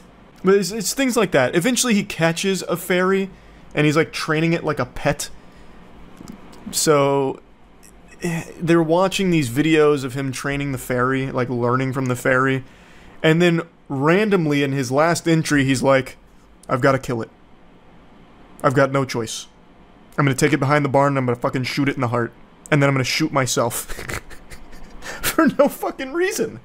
It's like he spent like 100 days with this fairy in a cage, and then he's just like, you know what, I'm tired of playing with this toy. I'm gonna kill it and then kill myself. So he does. Or so you think. So it turns out that fairy was actually a half fairy. Because thousands of years ago, fairies and humans used to fuck. And what happened is, they gave birth to halflings that live amongst us in secret. And that fairy that he captured was a halfling. One that could walk in the day. They called her the Daywalker. Her real name that she said was Arinthabuna or something. Arintha Rancor, Balrog, I don't remember. Something like that. But all of this is just like getting vomited at you all at once towards the end of the movie. It's just like an overwhelming amount of just nonsense. Anyway, the professor eventually in one of the recordings says, hey, I left the boat over there. You can just like go this direction, get on the boat and leave if you want. So they do. And while they're going there, keep in mind, they're fully aware that all of the fairies can change their shape into human beings. This fucking goober here, this absolute imbecile, as they're running towards the boat, he hears one of their friends in the forest and like struggling. He's like, John, help. I think his name is John. He's like, John, I need help. Please, please. And he's like, I'm coming. So he grabs the guy and turns out it's not John. So then he dies. And they take his shape. And then they sail into the town. And then, big plot twist, the old lady was a fairy the whole time. She was the halfling the professor kept as a pet, because it turns out the professor had a wife, and the wife died, and the professor tried to train a halfling, or tried to train a fairy to shapeshift into his wife so he could keep fucking her. And that's who this is the whole time. It was a fairy. So like his whole thing was like, their shapeshifting abilities can bring anyone back from the dead. Which they can't. It's not resurrecting the dead. It's literally just cosplaying as the dead. It's LARPing as a dead person. So him having this galaxy brain scheme of bringing his wife back never had any water to it, like no salt, because his wife is still dead. You're then just... You have a puppet of your wife. That's it. At that point, just get a doll, right? Like, it's stupid. His plan is stupid from the beginning. And then... she's mad because fairies hate humans because of what they did, which is why the Watchers watch them and, like, kill them if they break the rules. They study them and then kill them because they're mad. 1,000 years worth of bad blood and a grudge. But when old lady is confronted by Dakota Fanning in the climactic final battle, Dakota Fanning's like, I know what it's like to not feel like you belong. Because it turns out her dark and mysterious past is she got her mom killed because they were on a road trip. And she was like a little brat who rolled down the window, and the mom was like, can you roll up that window? And then Dakota Fanning's like, I hate you! I hate you! I hate you! I'm not rolling down the window! I'm not rolling down the window! So the mom's like, what are you doing? Why are you freaking out? And she's like, I'm gonna roll up the window myself. So the mom starts rolling up the window, and Dakota Fanning's character puts her fingers out the window and gets them crushed. And she's like, ah! And then the mom's like, what happened? And then she crashes into a car and dies. So she carries that guilt with her the entire time. And she, like, trauma dumps that towards the end. So then the halfling gets all of that information, and Dakota Fanning's like, the professor never told you? You're half human. And she's like, no, I can't be. I'm so conflicted. And then she's like suffering from the revelation that she's half human, half fairy, and then her wings pop out of her butt, and then she flies away, and now she's looking for more halflings. It's pretty fucking bad. It's pretty bad. But it's not nearly as bad as some of the other trash this year. But I like, there was multiple times where I did this, like I gestured this emote, because it was they were just making things up out of nowhere with no real payoff or build up to it. They're just like, oh yeah, end this, oh yeah, end this, because of that, because I said so. Should watch a bad movie in the sub Discord with everyone. That's kind of a fire idea. But yeah, I just wanted to share that because I saw this last night. I just had to relay the information. No, I really think the Shyamalan family has great ideas. This is a cool premise for a movie. What they need, what the Shyamalan family desperately needs, is somebody to flesh out their premise better than they can. That's what they need. Like, this movie could have probably slapped. There's a new movie out right now called Imaginary. I bet most of you watching have never heard of this film before in your life, and those of you that have heard of it, I imagine 0 of you had any interest in going to see it, because even just from the first trailer, anyone with eyes would recognize this movie had no chance at being anything even close to decent. It was doomed from the start. It's a movie about a haunted bear imaginary friend. It's as creatively bankrupt as it gets. I would sooner buy a ticket to watch the feature film of The Poop That Took a Pee than going to Imaginary. But I actually did go see Imaginary, so that point doesn't really work. That's moot.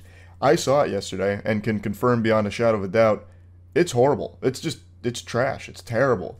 This is the latest super stinker from Blumhouse, more like Butthouse because this shit is ass.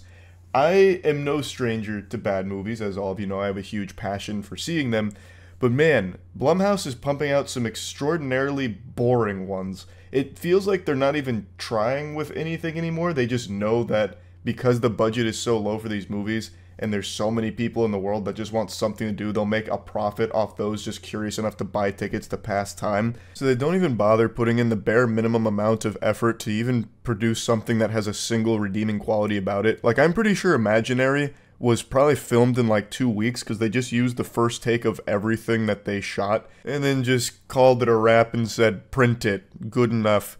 So I saw it yesterday with Aaron. Aaron and I have been seeing pretty much every bad movie of the last year or so together, and this is definitely a bad movie that we experienced, and I kind of want to just dissect it here.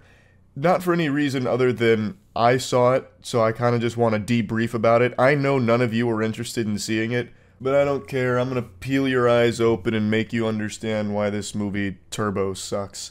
The best compliment I can give Imaginary is it's better than Night Swim, which is a very low bar to pass, but it is better than Night Swim. That's the Blumhouse movie from January, which is all about a haunted pool. Big congrats to Imaginary for being able to beat that. What an achievement. The accomplishment cannot be understated. It's better than Night Swim. Put it on the back of the DVD box. Before getting super deep on Imaginary, I want to go ahead and thank World of Warships for sponsoring this video. Big thanks to World of Warships for sponsoring this video. I've been working with the World of Warships team for quite some time to design some custom in-game content, so I'm a commander in the game now. I go by Chuck Blast on the seas out there, and I'm an absolute menace. The name of our ship is the Blastmaster. We sail under Chuck's flag, so I help design the assets, the camo, just kind of top to bottom. It looks like me, it sounds like me, because I do the voice acting for it. Dead on target. I'm, for all intents and purposes, engaged in war out there, and it's extremely fun. Just as a reminder, sales to purchase my custom character, my commander, Chuck Blast, which has my voiceover, as well as the custom skin and flag, ends on March 24th. So make sure to get it before it's gone. You can of course still use my invite code Penguinz0 as well to get all of these goodies too. It's available for PC and consoles, and the code is for newly registered players, but existing players can acquire these items by purchasing my bundle or through the new internet's containers. So you can click the link in the description to get started. Thanks again, World of Warships. Imaginary begins with a man and a woman lying in bed together, and the woman, Jessica, has just had another nightmare where she's attacked by a spider, a big spooky spider. And in order to start combating these nightmares she's having, they decide to move in early to their new house, which actually isn't a new house, it's Jessica's childhood house. And she's forgotten her entire childhood, basically, talking about how foggy it is. She's got like amnesia, so she can't remember her childhood due to a bunch of trauma, which is a really convenient plot device. So she is the stepmom in this relationship, and the father has 2 children, 2 daughters. And they all move in together, and the older daughter doesn't like Jessica, but the younger daughter's more receptive to Jessica as like the new mother. And the dynamic there isn't really explored at all past the older sibling just going, "You're not our real mom. We were happier without you. We want our real mom back." And their real mom shows up in this movie for like 2 minutes for a jump scare. So the previous wife had some kind of mental illness that was never really explained or explored, but for one scene, the mom was having a tea party with the daughter late at night and then jumped at Jessica and fell over and then got taken away via ambulance. That was the like original mom's role in this film. That's it, and she's never seen again. This movie actually has a habit of doing that, where they just introduce these characters just for them to never be seen again for just a completely inexplicable reason. So, like, the father here, he barely has a role to play in this movie. So they move into this house, and within, like, 2 days, the dad's like, all right, time to pack up. I got to go on tour. So I shit you not, he puts on a fedora, packs his suitcase, and he's like, all right, are you sure you guys are going to be okay, Jessica? And she's like, yeah, absolutely, go on your tour. I know the blood farts are really killing it this year on the Billboard Top 100. Go play your hit song, fucking Drops of Jupiter. Yeah, get out there. So he's like, all right, well, I'm going on my tour. And he is never seen or even mentioned again. He tips his fedora and then just falls into the back rooms, and we just have to accept that he's just gone. We lost him. And he will never be seen again. They don't even mention him ever again, actually. Which is, I mean, whatever, I guess. So then it's just Jessica and the 2 girls, and they're trying to get along. Jessica's making her best efforts to be like this superstar mother, and the youngest daughter has found a bear in the house named Chauncey. And she's talking to the bear. It's her new imaginary friend, and at first Jessica's really supportive of it, but then things start getting really sinister when Chauncey starts wanting to play a game with her where she's like hurting herself. She's about to like slam her hand on a nail, and Jessica has to stop her from it, and that's when she realizes that this imaginary friend is not good for her because it's making her do dangerous things. So that's like the main plot line there. This imaginary friend is real and trying to get the little girl to do a ritual to join him in the imagination land, which is a fucking stupid concept. But there's also a lot of other things that don't really matter in here at all. So, for example, the older daughter meets a neighborhood kid whom she's like in love with instantly, so she invites that dude over when Jessica's out one day, and the dude comes over and immediately makes enemies with the younger daughter. He's like, you're a psycho. And then that was the end of that. And then for some reason he's like, so do you want to do these drugs with me? So he pulls out a bag of pills, and then he has one on his tongue. He's like, just to show he's doing pills. And he was talking about how, like, last time he did these, his left eye could see 12 seconds in the future. And the older daughter's like, nah, I don't really want to do those pills. I thought we were just going to, like, watch this movie and hang out. And he's like, fuck, this is so lame. Let's get some alcohol. So he breaks into, like, the dad's stash of booze and immediately breaks it, goes upstairs. And this is supposed to showcase the very first time horror in this movie. To this point, they hadn't had any elements of horror outside of that nightmare she had, which was super lame, where she gets attacked by a spider. I'm going to go ahead and mention the monster design in this movie is terrible. Aaron said it best, where he said the monster creature design in this film is just marginally better than Winnie the Pooh, Blood and Honey, but it's a close match. It's like they went to Party City, and they took costumes off the rack, and then just threw some mud on it, and then added some really, really quick Adobe After Effects VFX to it, and called it a day. It looks awful. It looks like Mummy 2, The Rock, Scorpion King levels of bad when it comes to how these creatures look. Ugh. I'll get to it more towards the end of the plot synopsis that I'm going down here. But anyway, so the dude's like, all right, I got these pills. I'm going to go upstairs now since I broke the booze to clean it up. And he's taking a piss, and then all of a sudden, the bear's there. And he's like, ooh, spooky. So he pees everywhere, and he's like, oh man, I'm just tripping because I'm doing pills. And then all of a sudden, the bear's back again. And this is like that scene in the trailer where the ring's going, and it's like playing the sound effects, and the bear's getting closer, and then it stops. And then the like fucking first jump scare of the movie happens where the bear pops out to scare him, and he goes, whoa! And then he falls over and runs away.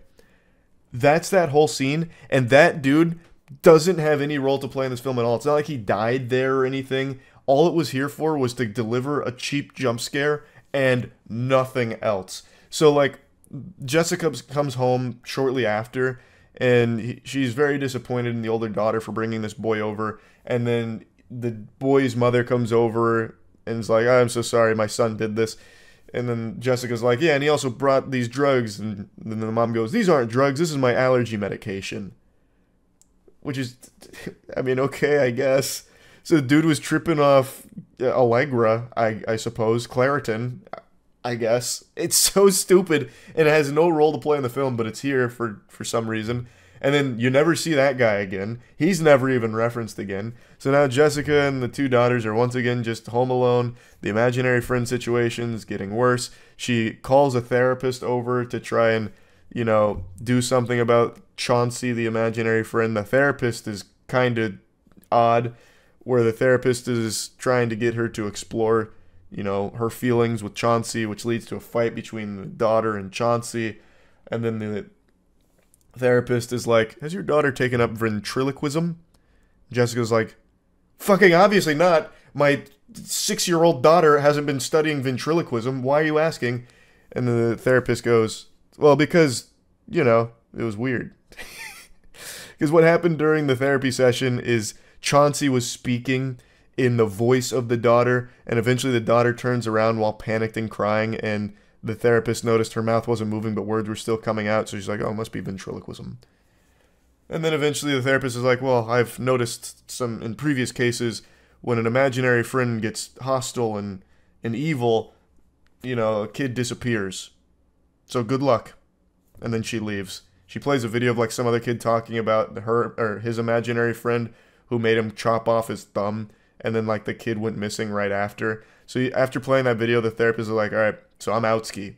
Also, don't forget to pay my bill. And she just leaves, never to be seen again. But this whole sequence was extremely important to the film because it delivers the big twist. So that bear that the daughter found and has been carrying around the entire movie, talking to with her imaginary friend, turns out wasn't real. It was all in Jessica's mind.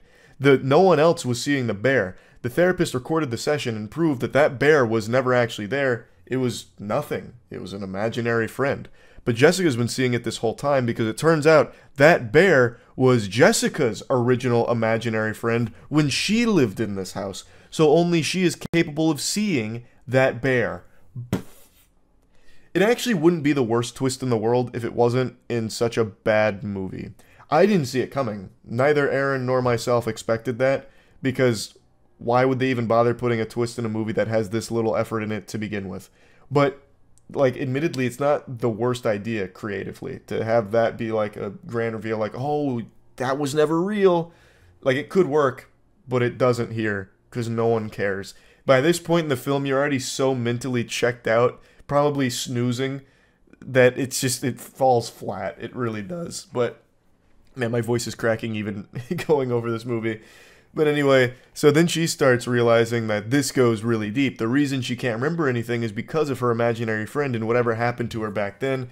So she's connecting these dots about the never ever, and then like a door, and then she's researching it, and then the daughter disappears. So the daughter vanishes, and turns out she completed the scavenger hunt for Chauncey, which opened a portal to the imagination dimension. She's joining SpongeBob and Patrick in the imagination box land now. So then Jessica and the older daughter are freaking out. They called the police to start looking for her. And then an old woman, whom we did see briefly earlier in the film, who was previously Jessica's babysitter, starts just exposition dumping everything here. Also, that old lady, her name was Gloria. She was seen earlier in the film, but kind of just as like this standoffish asshole. So, like, Gloria's talking to Jessica about being her babysitter, and then the little girl comes over, and then the old lady immediately gets combative with the little girl, where she's like, you know, you shouldn't really interrupt us. We're in the middle of a conversation. And then the little girl's like, oh, okay, maybe Chauncey should eat you. And then Gloria actually laughs and goes, haha, oh, children and their imagination, it's so cool, until they get violent. Basically just like I thought Gloria was about to start beating this little kid's ass. Like, she was like about to throw up a set here and get pugilistic with her. Like, Gloria was just immediately weird. But then she's seen here during the vanishing of the little girl, and she starts telling the older sibling, like, look, imaginary friends are real. Usually they're benevolent, helpful spirits that kids grow out of, but sometimes there's evil ones that latch on to a child and feed off their imagination. And Jessica had such a creative, vibrant imagination that imaginary friend didn't want to lose her, so actually stole Jessica into the imagination dimension, and Jessica eventually escaped. But now it's lived in that house for all these years and has taken Alice, the little girl, to try and get Jessica back. So we've got to do something. So now they've recruited the Avengers here. They got Gloria, the geriatric old octogenarian. They've got Jessica, and they've got the older daughter. They perform the ritual themselves, open up the portal, and confront Chauncey directly, whom takes on the form of a real ferocious bear.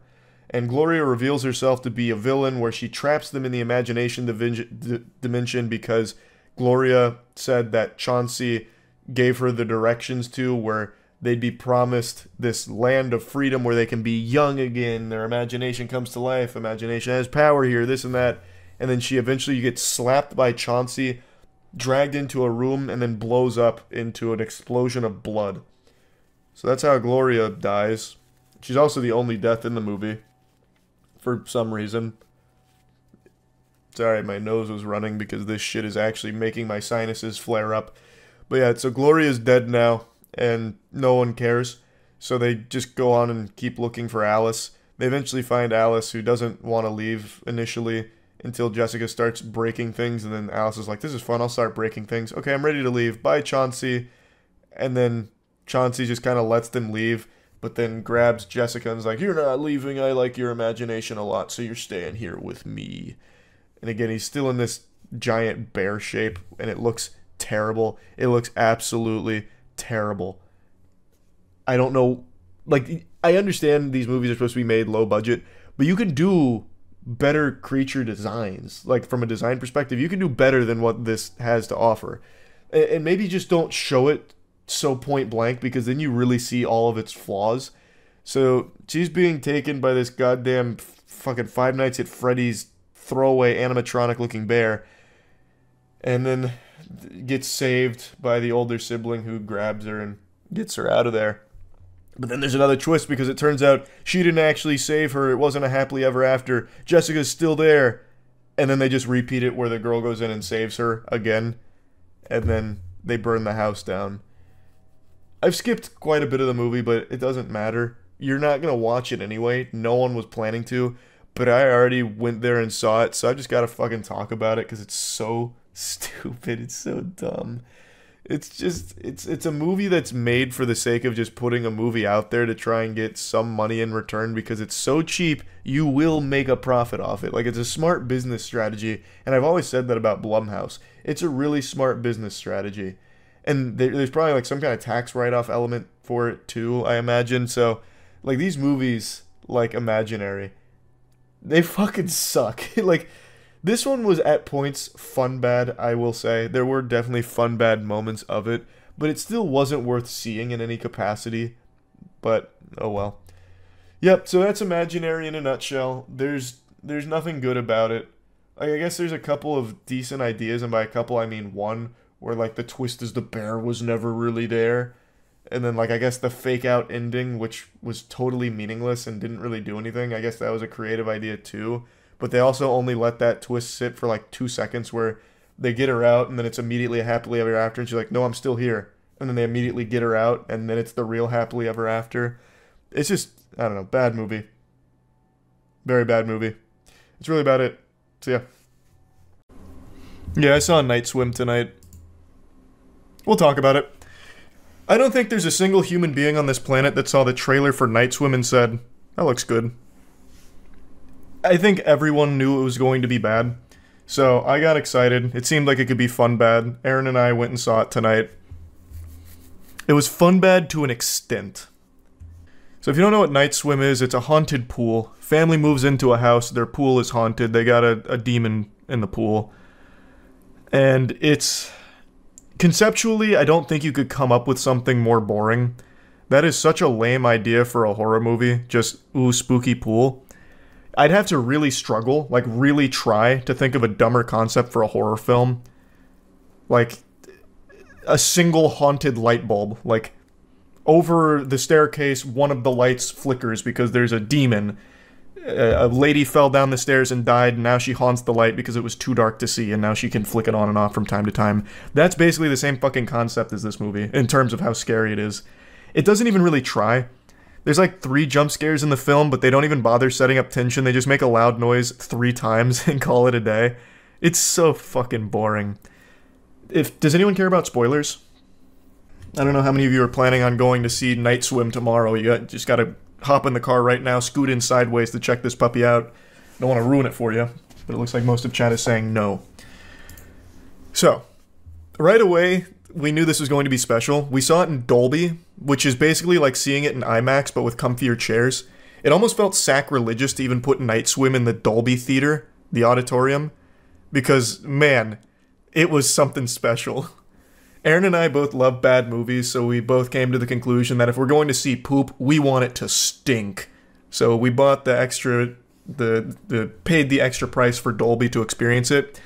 And I went in first, and I was like 15 minutes late, but usually that's fine because there's about 20 minutes of previews for most movies. This movie started instantly. They wanted to get you right into the action immediately. And Aaron was getting a drink because he thought he had time. And on his way in, he told me that a group of teenagers laughed at him on the way in to see Night Swim. And that really set the tone for the rest of the movie, honestly. It was embarrassing. It was shameful sitting there in Dolby watching Night Swim. So the story is, the dad was a former baseball star. Well, I don't even know if star is really the right word. He was a baseball player, major league player. He then came down with an illness, and the family relocates to this house that has this really nice pool. It's a really cool swimming pool, and they're super happy, and they get obsessed with the pool. But the pool's got a secret. It's got magic water, and the magic water is haunted by a fat guy. I'm not kidding. Like, that's the scare. The water has a fat, sloppy monster, and it's just a fat man that sometimes pop out, and he goes, and the reason he's there is because that pool was once a spring, a magic spring that can grant a wish, but it comes at the cost of needing a sacrifice. So you're led to believe that like seaweed monster guy is one of the people that was sacrificed, or basically he's kind of like the incarnation of the pool's evil.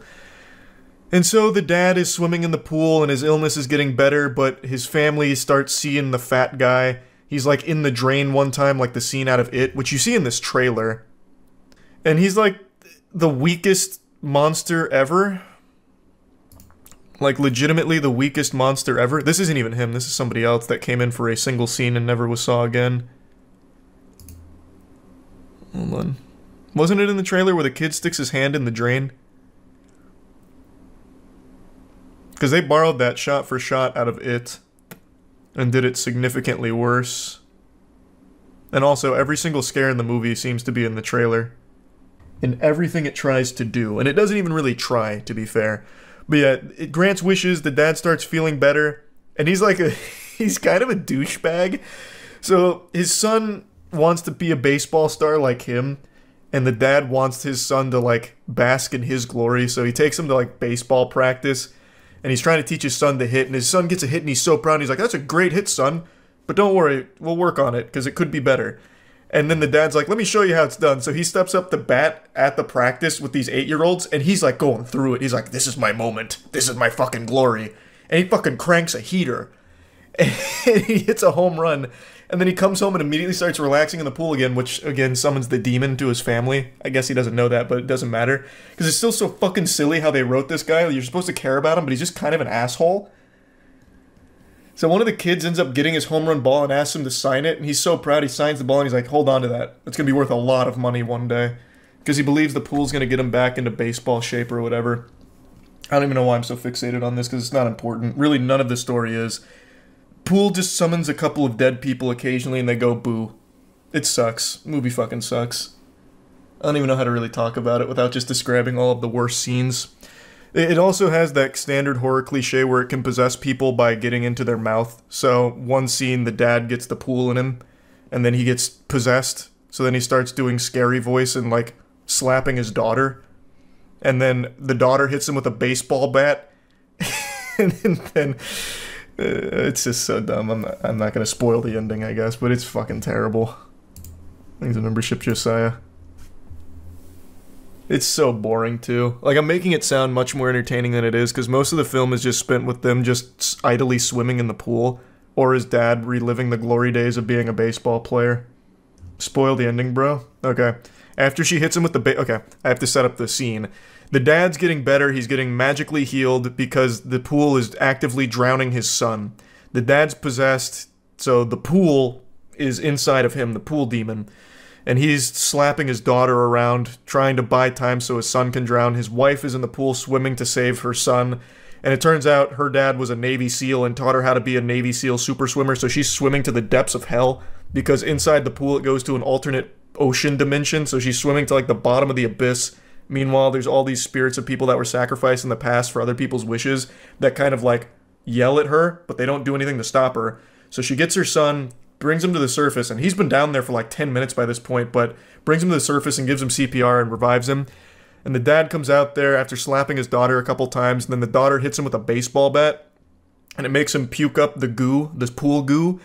And then immediately he delivers one of the worst lines I've heard in horror movies in quite some time. This had Aaron and I cackling. After doing his horror movie voice where he's talking about how Elliot, the son, has to die, and he gets hit by the baseball bat, then he just goes into like wimpy man mode and he starts whining and he goes, "Elliot, you okay?" Like, that's his last line pretty much too. And then he's like, "I know what I have to do. In order to save Elliot, I have to go back in the pool and die." So he just swims out into the pool and disappears. And then it rolls credits. It's so stupid. His line wasn't, "Elliot, are you okay?" He says, "Is Elliot okay?" But in like a really wimpy, whiny voice. You know, it almost sounds like he's blaming his wife for it. Like, what is going on here? What's happening? What are you doing to Elliot? I knew I couldn't trust him around you. But like really whiny. Just drain the fucking pool. You see, they thought of that though, because if they drain the pool has like a will of its own, so it doesn't stay drained, basically. It would fill itself back up with the original spring water. The mom visits the previous owner who sacrificed her daughter so her son could feel better, and she explains that the pool's water needs to kill, and then it'll sleep. So the only way to make it sleep was by the dad swimming out there and dying. Just sell the house. They can't leave because the pool won't let them leave. The pool gets into the dad's body, and then when they try and leave, he goes... He starts coughing and choking. So it would have killed him had they left. I made it sound far more enjoyable and action-packed than it is. Again, most of the film is just spent with them idly swimming in the pool and putting together the worst mystery ever. There's no reason why the pool doesn't just immediately drown Elliot in the first scene, by the way, because the dad goes in the pool instantly. The dad goes in the pool, his wish is to feel better so he can be back to being a baseball player, and then pretty much right after that, Elliot is the next one who goes in the pool completely alone. It could have easily just killed Elliot right then and there, but inexplicably it decides not to. It waits until the mother figures out that the pool is evil before making its move. There's no reason for it at all. They could have done it right away. If the dad dies in the end anyway, why does it matter if he dies if they leave the house? Well, because after he pukes up the pool goo gets inside of Elliot. So then he needs to kill himself to save Elliot. So the autograph wasn't that good then. No, the autograph won't be worth anything in universe. Also, the scene after he signs that baseball... Man, I'm getting into like the more useless scenes, but they're just so bad I can't help but talk about them. So he's not like outwardly disappointed that his son Elliot isn't as good at baseball as he is, but when he goes to practice to show off, the coach's son is really good.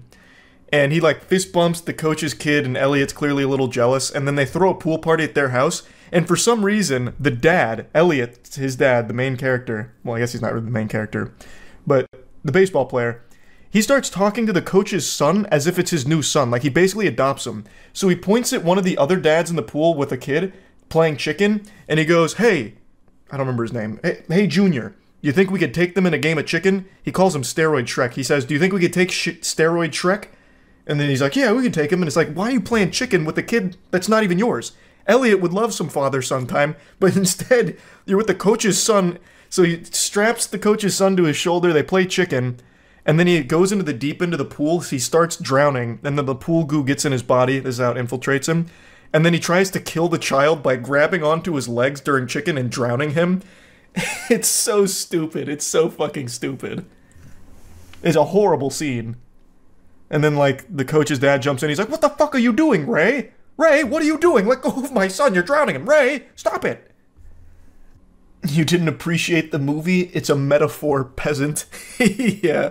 It's a metaphor for don't swim, I guess. Oh, God. You just reminded me. In the very beginning of the movie, there's a pool guy who comes out because Ray cuts himself in the pool, and he's like, this is a weird one. So he calls out a pool guy to get the job done, and he's a real character. He's so quirky. He comes out and he starts leaning on the diving board, and he goes, "Pools. It's weird, right? This one's got like a natural spring attached to it. Never seen one in person. Isn't it interesting how we evolved from water, yet there's something deep inside of us that makes us afraid to go back. Maybe that's why we're so obsessed with taming water." And that's his whole statement, then he leaves. Never to be seen again. It's like the worst line ever written to be profound. So maybe the whole movie is a metaphor, perhaps. This is just the annual Blumhouse super stinker. I mean, it's January. I can't imagine a horror movie coming out the rest of the year that's worse than this. I don't think it's possible. Because again, it doesn't really have anything scary about it. It's very, very lame. Like, super, super lame. I know it's fuck you, it's January, but even still, this one's pretty awful even by that standard. Who the hell made this movie and what was the budget? The budget was probably like $2 million, and who made it is actually, James Wan was one of the producers. Night Swim box office prediction, will it flop or succeed? My money's on succeed because it's a low budget. It's definitely less than 15 million. They're just speculating. It's 100% less than that. It's like the director went for a record in how many eyes they could roll. I don't think... Your eyes wouldn't even roll. You'd just be falling asleep. It's just bad. It's just not very good. There's fun bad moments, sure. But overall, it's just kind of uninteresting. But yeah, that's the Night Swim review. Trash. But which everyone knew it was going to be. That's not shocking, but just very, very bad. Worse than I expected it to be, for sure. What would I give Night Swim on the moist meter? Probably comfortably a 15%, I would say. I think 15% for Night Swim's fair. If there was a global leaderboard for horror movies watched, I imagine I would be in the top 50. And I say that sincerely. I think I have seen more horror movies than most people have seen movies in their entire lifetime. It's a genre that I am so passionate about because it's almost exclusively awful films. And by now, all of you know that I love bad movies. So bad they're good. I find them to be highly entertaining to just watch something that is objectively trash, but in an entertaining way. So that means that I am constantly consuming horror films, because bad movies and horror go together like cereal and milk. It's almost more impressive just how consistently terrible this genre is. It's just saturated with the worst throwaway garbage imaginable. Just this stinky pile of dog shit for horror films that come out in recent years. Now, it's not all of them. There are some bangers out there. There's some diamonds in the rough for sure. But 99% of horror movies that come out are just not good. And I've seen like 99% of horror movies. So last night I was just going through this big rant about like Blumhouse just pumping out trash, as well as like a couple of horror movies that I really like Hereditary and Martyrs. So it was this mixed bag of just ranting about horror as a genre in general, and I just wanted to show you all of that real quick because I have seen more horror movies than I imagine most people in the world have. Movies you've never even heard of, I have seen. In fact, my least favorite movie of all time is a horror film that I bet zero of you have ever heard of past the times I've mentioned it over the years. It's called Let's Be Evil. And the only thing scary about this film is when you recognize that your time was wasted and you were directly insulted by sitting down to pop this piece of shit on the television screen. It's a movie about nothing, really. Like, when Squidward goes to that empty dimension to be all alone, there was more going on in that void than there was throughout the runtime of Let's Be Evil. The plot is supposed to be like these smart kids are in a bunker and then they decide to kill their babysitters, and that's like the scariness of it. But like, that barely even really happens in the film. It's actually just these tedious chores that you witness with some kids solving, like, fucking three-dimensional Rubik's Cubes. It's so lame. It is indescribable how bad this film is. It's not fun bad or anything at all. It is actually one of the most miserable movies you can ever really watch. So, point is, I've seen movies in this genre that no one else has ever even heard of. This went on Netflix in like 2016, and I'm pretty sure it was taken off within the same year because I doubt anyone was watching it. I don't know if it's still there or not, but that would be my guess. If I made this movie, I would be doing everything in my power to scrub its existence from the files. I'd be erasing it like that planet the clones were made on in the Star Wars prequel trilogy. I would be trying to scrub this from the fucking archives. It is that bad. But anyway, let me just go ahead and show you this full rant. Before getting into it, though, I do want to just shout out Plague Seeker one more time. This is my newest comic series. Issue 1 just dropped. It is 80 beautiful pages of carnage, a wonderful story, and just the best art you'll ever see in your goddamn life. So Plague Seeker issue 1 is out right now. You can find it at badegg.co. I'll put a link to it in the description. Pick up a copy of this bad boy. Do it for me, huh? L take on Blumhouse. Brother, look at the... What take? They pump out some of the worst movies because it's going to make them money no matter what. Because the budgets are so small. What do you mean? Look at this list of almost nothing but stinkers over the last couple of years, except for, I think it's Black Phone, Five Nights at Freddy's, and they had one more that wasn't absolute abominable dog shit, and I can't recall off the top of my head over the last 3 years. So Imaginary, dog shit. Night Swim, super dog shit. Five Nights at Freddy's, fine.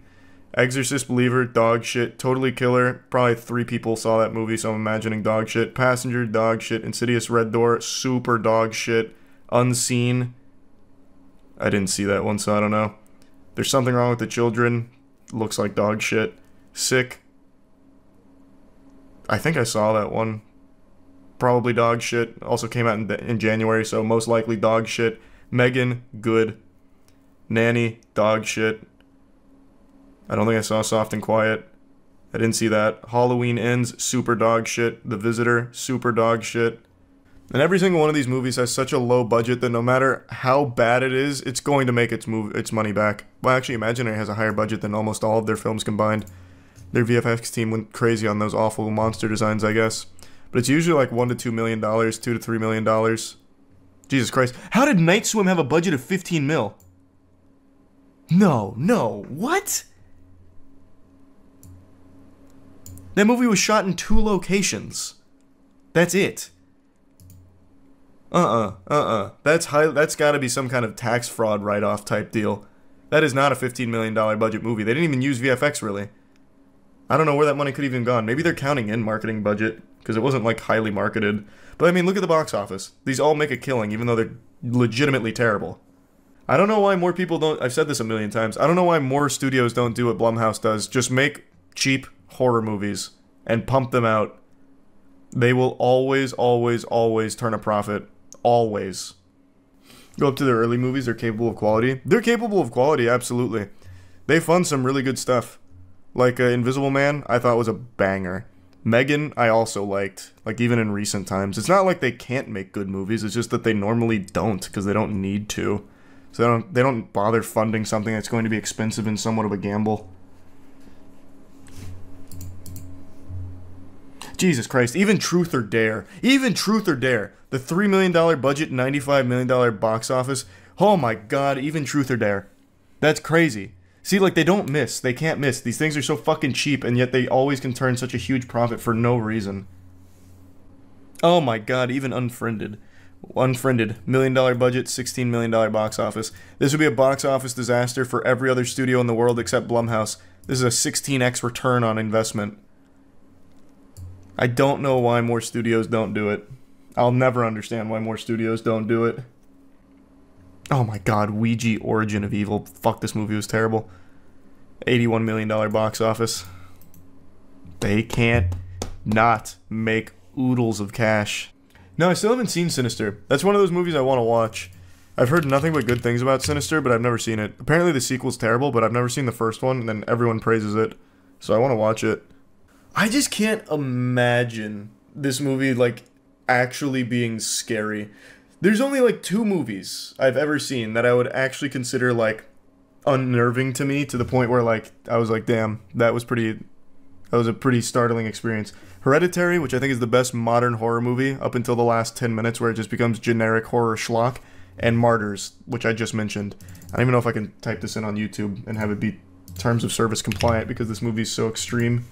This movie, I legitimately think is one of the most disturbing films ever made.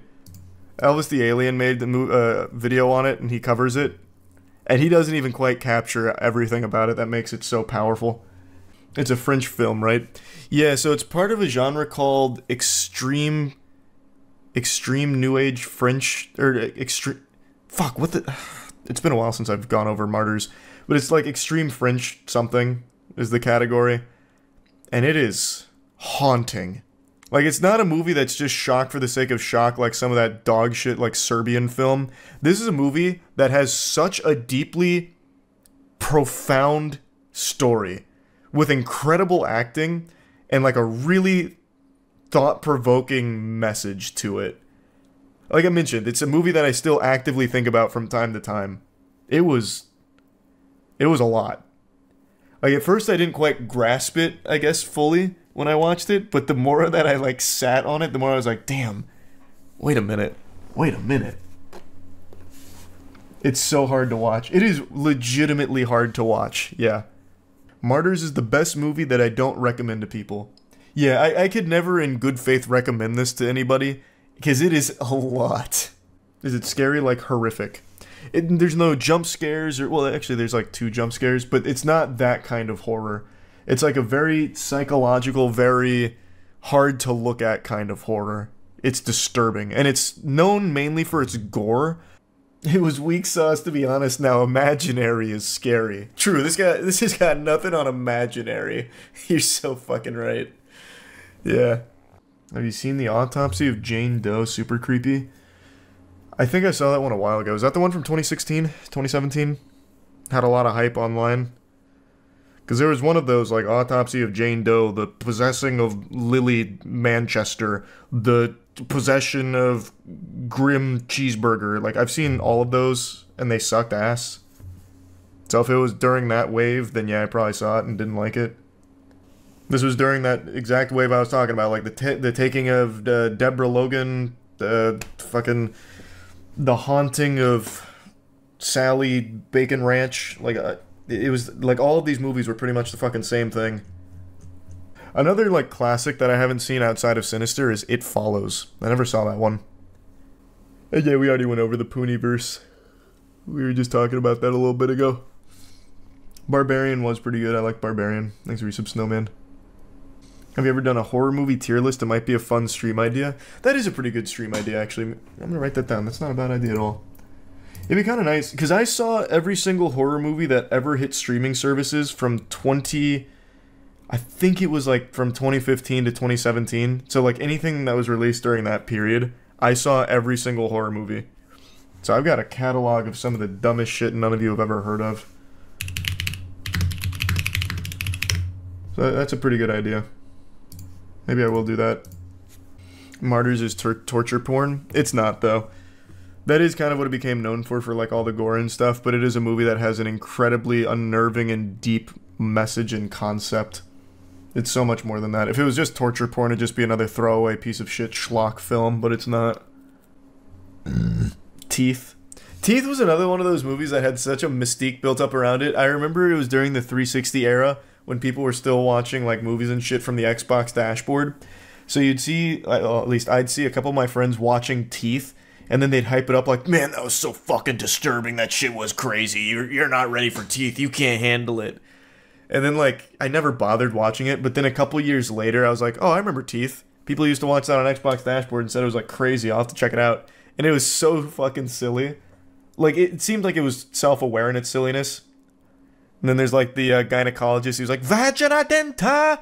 Vagina denta! It was a very cool movie. And then it set itself up for like a sequel I don't think ever came. Where she was going to be some kind of vigilante superhero biting wieners off with her vagina teeth. Missed opportunity. It's not too late. They can bring the vagina teeth girl into the Poonieverse. She can fight Winnie the Pooh and Piglet by biting their cocks off. This is a super weird segue, but when I was taking a shit, I was closing some old tabs, and sometimes what I do is I write down things that I don't want to forget. And this is an older note, but I recognized I never talked about it. I went to a strip club like a little while back, and there was a stripper there who, like, during her performance, like, stopped everything, like, stopped all movement around her, like the other dancers, and grabbed one of the dollar bills. And I was like, oh, she's about to do, like, some kind of cool magic trick. And then she got to the middle of the floor, put her legs over her head, put the dollar bill on her vagina, and shot it out like a rail gun with an air blast. She was, like, airbending it with her pussy. So I wrote down in my tabs, stripper dollar air blast, to remind myself of that, because I wanted to talk about it, because I was so fucking impressed with it. I was like, Jesus, the distance on that. And then she went for, like, round 2 on it, and I was like, fuck, Jesus, she's got a cannon. And Vagina Denta just reminded me of it. Did you tip her? Yeah, Caleb and I were just fucking, like, throwing ones at her. Do it again! Do it again! That's my favorite trick! Whoa! How far did it go? Through the ceiling. I thought she was gonna fucking blast a hole through it. Like, you know how... You remember, like, in Tom and Jerry when they're spitting watermelon seeds like a minigun? That's what she was doing with dollar bills in her pussy. Well, with a dollar bill, I guess. It wasn't multiple. Though I guess if she had, like, started stuffing them, she may have been able to. I think I can do the same thing with my butthole. Not without shitting. I don't think so. It takes so much force and strain, you'd absolutely just poop. That's talent, brother. I know it's late, but I just need to whine and complain and rant about a movie I just saw really quickly. You know how much I love bad movies that are so bad that they're good. I think it's the most fun you can have is getting together with friends and watching absolutely atrocious movies or shows that you can laugh at and make fun of together. And there was a new banger, or so I thought, that was coming out called Pope's Exorcist. This is Russell Crowe as what I thought would be like a John Wick of exorcists, going out there and just slapping demons around, like actually kung fuing them and like overpowering them, fist fighting. Like, that's the impression I got from the trailer. I thought it was going to be like absolutely wild and nutty. And I just came back from the theater after seeing it, and my God, there's just a lot that I need to talk about in terms of disappointment and bewilderment that this movie even got made in the first place.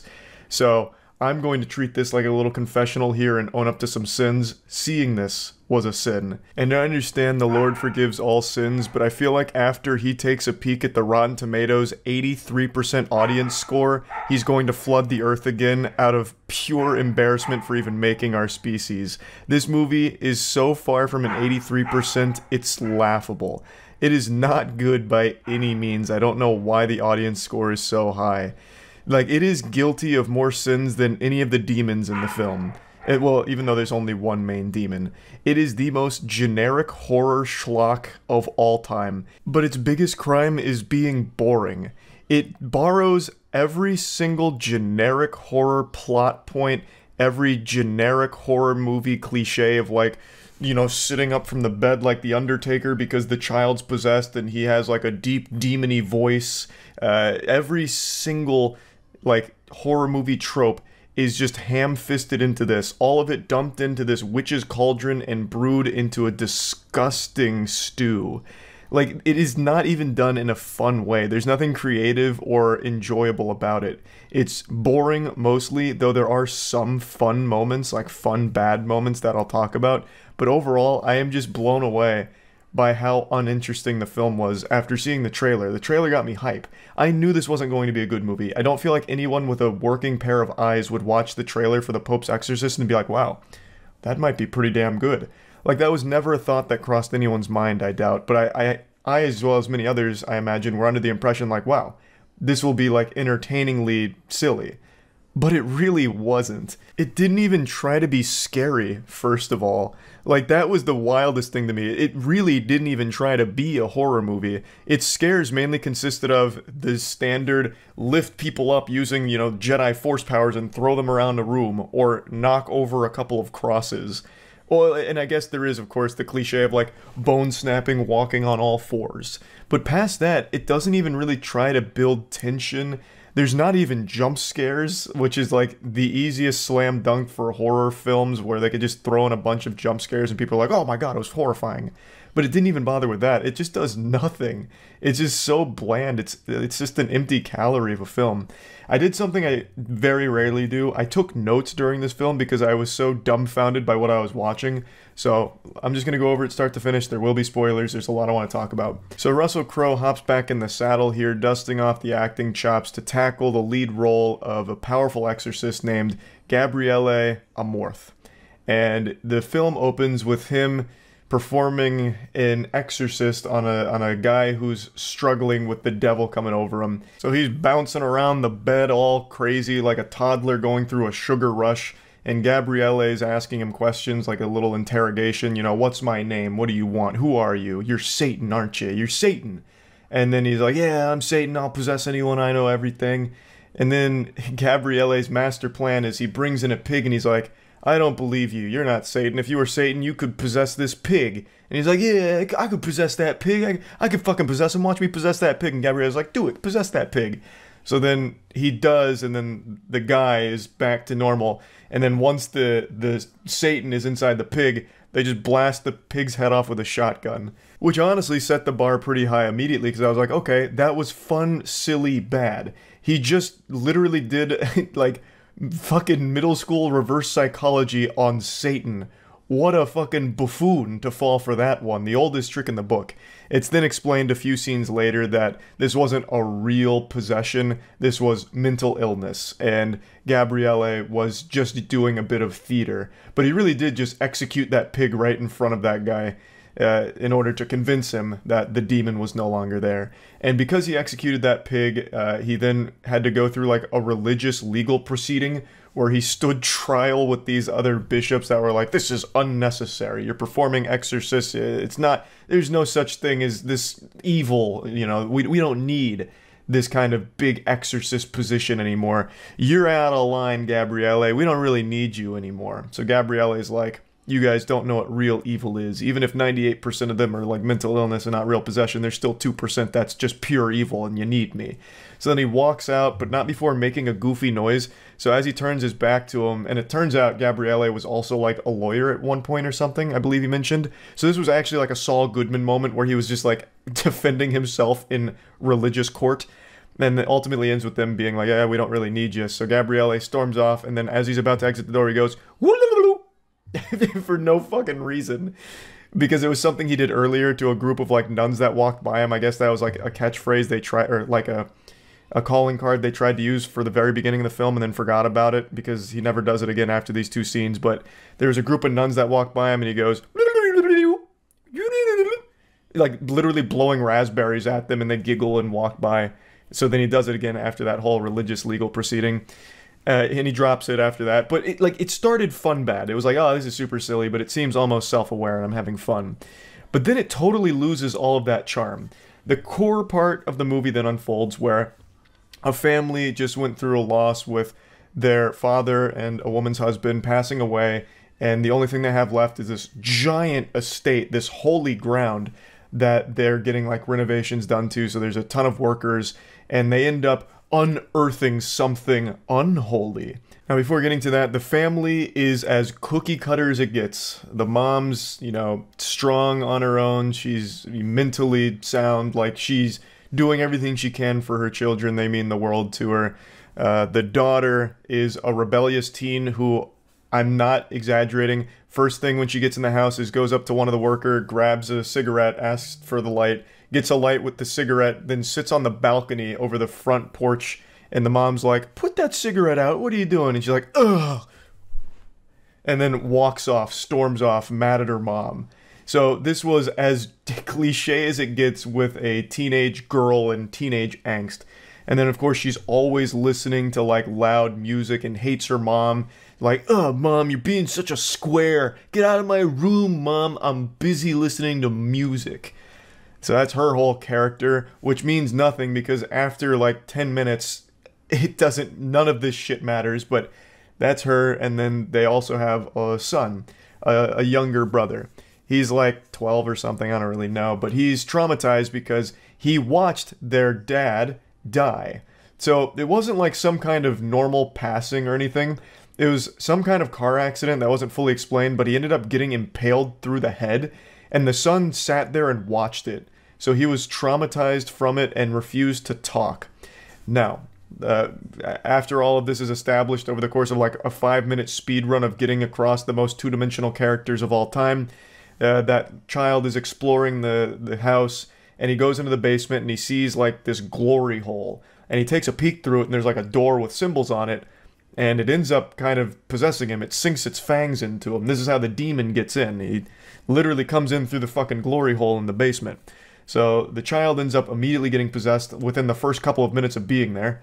And then some of the workers go into the basement, and they also notice the glory hole. They're like, oh man, this is absolutely absurd. Is there no decency? Where's the class? So they're peeking through the glory hole, and one of them lights a flare and was going to put the flare through the glory hole, but it ends up turning into a flamethrower and cremating them, which scares off all the other workers. So then all the other workers leave, and then it's just the family left in the house with their child who is now possessed. Everything I've explained right now happens almost instantly. Like, all of this was so quick, there was no build up to any of it, no tension at all. It was done as quickly as possible to get to, like, I guess what they deemed to be the scary parts, with the child having like a demon voice and saying crude, creepy things.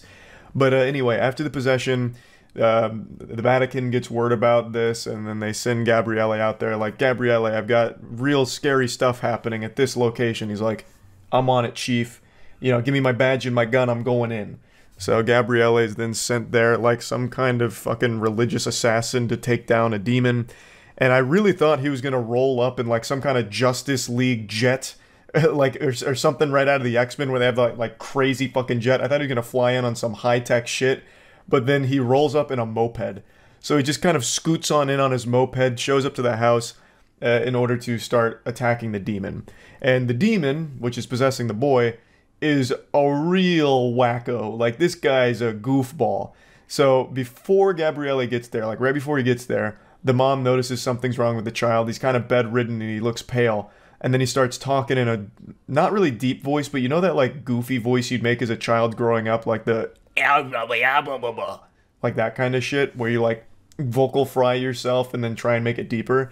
That's the voice, the very cliche horror movie demon voice. And the mom then hugs the child in order to, like, you know, calm him down.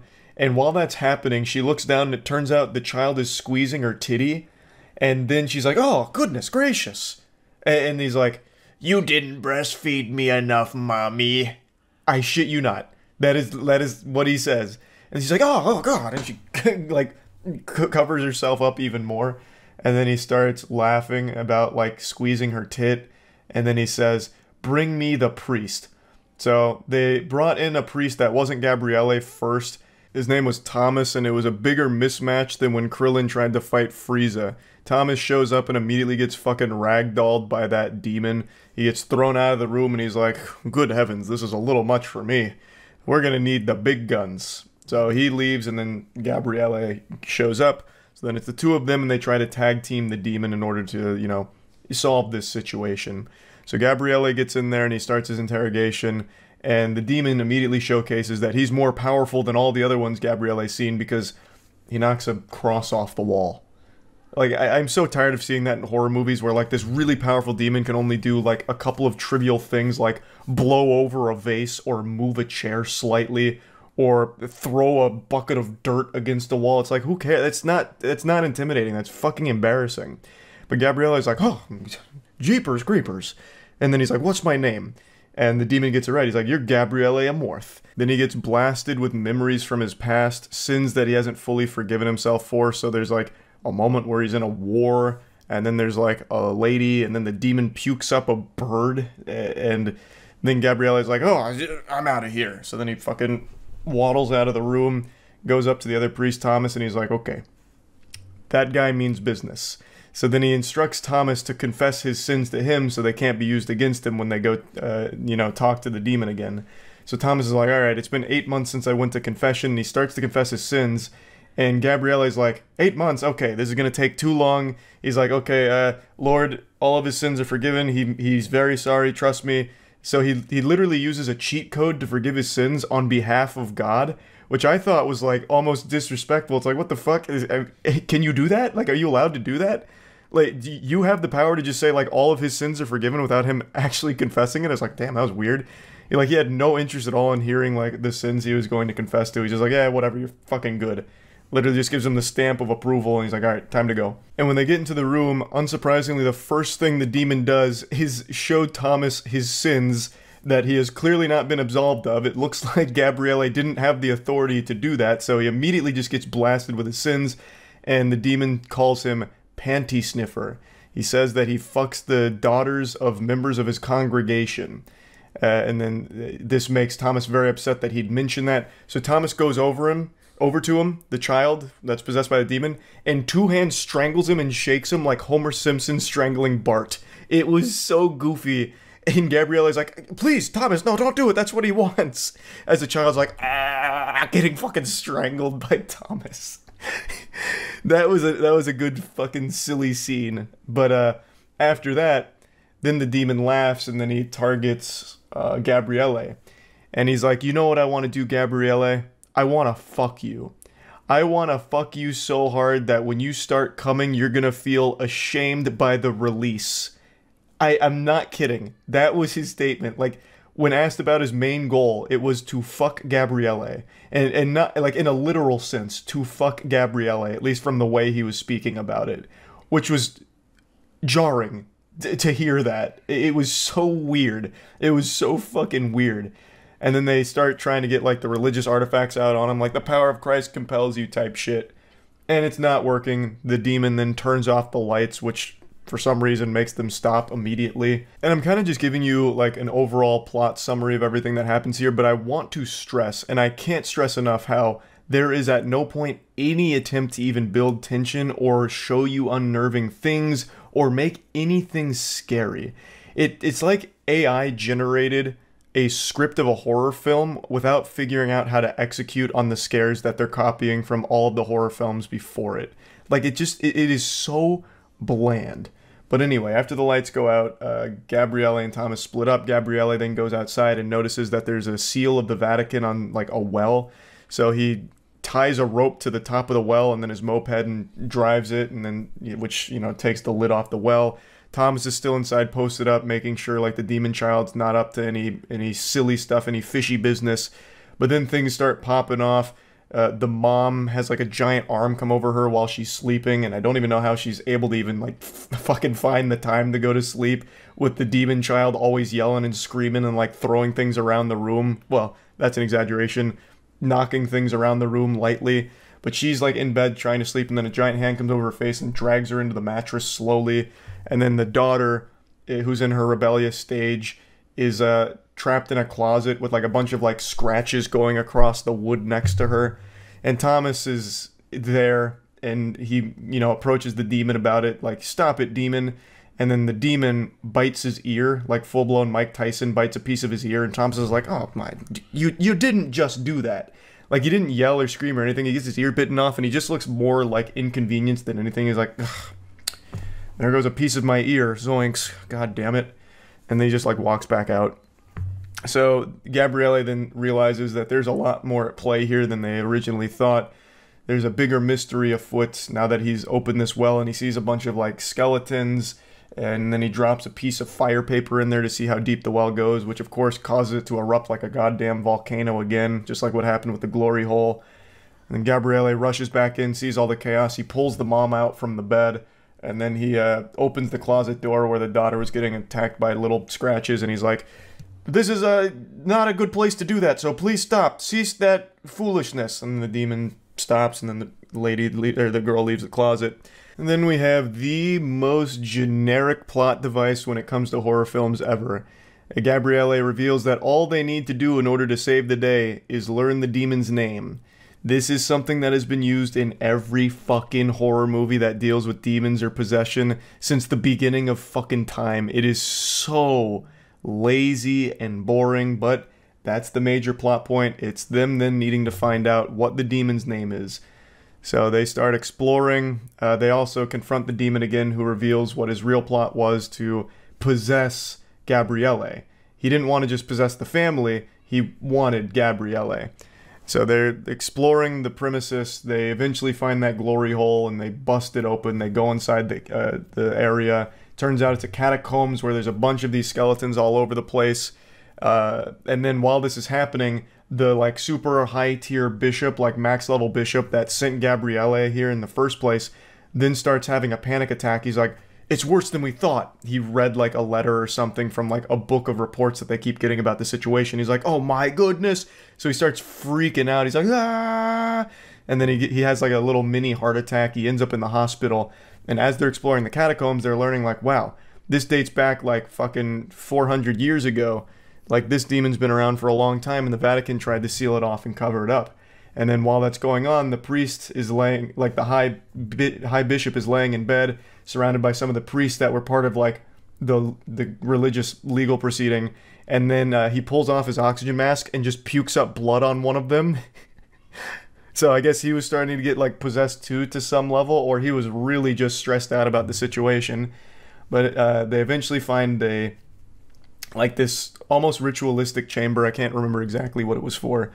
But it has like a torture device in there. It also then has like what was a very strong priest back in the day on like a throne, and they read his diary. And in that diary, they learn the demon's name. It's Asmodeus. And he can possess a lot of different people. He's like a fucking puppet master. And Aaron, I saw this with Aaron as well as Ridley, Eli, and Tiana. Aaron made a great point. If the whole thing is you only need the demon's name in order to win, that super strong priest must have been really lacking. Like, he must have been fucking, you know, overdosing on Xanax or something and really dropped the ball, because he literally had Asmodeus' name not only written down in the diary or written down in the book, but had a full fucking picture, hand-drawn painting with like a stylized Asmodeus name under there. So, like, the name was readily available and was still unsuccessful in the exorcism and saving the day. So that guy must have fucking sucked. He must have been terrible at his job. So they learn the demon's name is Asmodeus. As they learn that, one of the other priests that was really mean to Gabriele walks through and sees that the Lord on the crucifix is bleeding a little bit, and he's like, no! And then he takes a sabbatical and leaves for some reason. So now they have the demon's name. They then confront the demon. They're trying to like win, but the demon, you know, starts possessing the daughter. He still has the son. He's like writing things on his chest like, God isn't here. God is not welcome. No God allowed. You know, this is a demons only club. And he's like, you know, strangling someone with Thomas with his tie. The demon girl that he's now possessed is like slapping the mom around. And then Gabriele, in order to stop the madness, is like, all right, fine, just possess me. So he does. Asmodeus then possesses Gabriele. His plan was to infiltrate the Vatican in order to cause mayhem and wreak havoc. And so he goes downstairs into the throne room and he grabs a giant scepter, and Thomas walks in like the fucking action movie hero. And then he sees the girl that he fucked from the congregation. She's got like her titties out and shit and starts fighting. They get into a fist fight. She's covered in blood. Gabriele is still trying to fight back against Asmodeus, but it's not winning. Thomas then has like this little coin or something that he pushes on the forehead of the girl, which blows her up, literally insta-gibs her like it's Team Fortress 2. And then Gabriele's in like a one-on-one battle with the demon. I also totally forgot a core component here because I'm getting lost in the sauce explaining it. But one of Gabriele's big sins that the demon keeps showing him is a long time ago, there was a lady who they thought was possessed. Gabriele went there and learned it wasn't a possession, it was a mental illness. She was just talking about like sexual abuse, trauma and stuff, and Gabriele's like, I'm not really equipped to handle that. And then she bit the head off of a bird in front of him, and he's like, yeah, this is just mental illness. And then she ends up killing herself right in front of him, and Gabriele feels immense regret for not helping her and working on the mental health side of exorcisms. So that's why he swore to like do that from that point forward, but he never forgave himself. So the demon's showing him that, and then after Thomas blows up that girl, they also, the sound effect they used for the blowing up was fucking fantastic. I'm actually pretty sure it came straight from Counter-Strike after you armed the bomb. It sounded outrageous. So after that, Gabriele is wrestling with that girl, shaking her around, and then Thomas throws him like a powerful religious artifact, and he fucking sticks it on her head, throws her into like this pit of water, and then starts reading the demon's name to it and vanquishing it to hell, and saves the day. Family's safe, demons back in hell, and then we have the ending of the film, which once again brought it back to a silly bad state, where the high bishop that puked blood, I guess, is totally fine now. You know, maybe that's just something he does when he's stressed out, I guess, but like he wasn't even possessed or anything. He's just like totally fucking fine. The other priest that took a sabbatical gets replaced, and then they bring in Thomas and Gabriele, and they're like, yeah, this was a serious situation, but it's 1 of 200. You've only solved 1 out of 200. There's still 199 more to go. Are you willing to take up the task? Like actual Marvel Avengers Nick Fury recruiting them level shit. And Thomas is like, let's get to business. And Gabriele reaches back for a handshake and says, let's go to hell. And that's where it ends. Literally setting it up for sequels, like a fucking Men in Black style universe for this, where they're just going to different places and performing exorcisms. So that was the whole film in a nutshell. The reason I wanted to explain all of it is because explaining it makes it sound far more fun shitty than it is. Everything I explained in theory is fun bad, but in execution is fucking awful. I don't really know what the purpose of this movie was, because like I said, it doesn't even really try to be scary or unnerving. It's actually just kind of a genuine waste of time. There are entertaining moments, like I said, there are times where it is goofy, fun, bad, but that's not the overall experience with the film. Like, there were times where we laughed at the silliness, but most of the time it was just sitting there in silence, wasting time watching it. It just didn't do anything in general. Like, it just didn't do anything. It was just kind of a fucking mess of a film where it had like DNA of all of the horror films before it, but didn't even bother to execute it in any meaningful way. It didn't even try. Like, it literally feels like they didn't try at all. That just they had some kind of contractual obligation to fulfill, so they just fucking pooped this out as quickly as possible. It really seemed like it was very rushed. But yeah, I wanted to talk about it because I was very excited to see this movie. I've talked about it on stream a few times about how like I'm really confident that this will be a fun bad movie, and I was just wrong. It really wasn't fun bad at all. So yeah, I just kind of want to talk about it a little bit and rant. That's about it. So yeah. I'm going to show you an image, and I want you to tell me how it makes you feel. What does it say to you? Now, I don't want to scare you. This isn't meant to be frightening, but it will be a bit distressing. Think of it like a therapy session, and this is a Rorschach.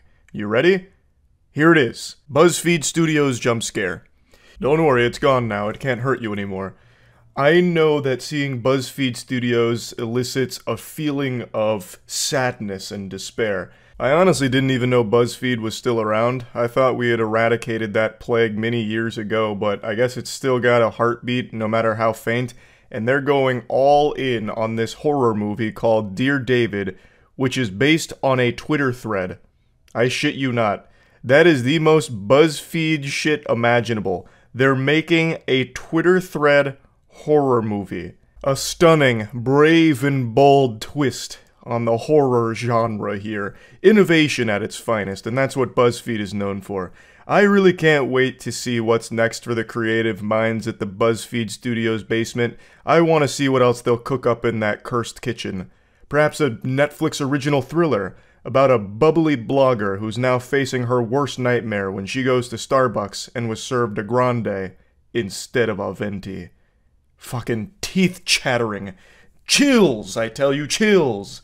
BuzzFeed Studios, they're aiming for the fences. They're swinging for a big home run, and goddammit, I think they might just hit it. This trailer for Dear David is impressively awful. Before getting into the trailer itself, I'll just go ahead and show you what it's based on. It's from this thread in 2017 where a comic artist named Adam was documenting a series of hauntings he was experiencing from a dead child named David.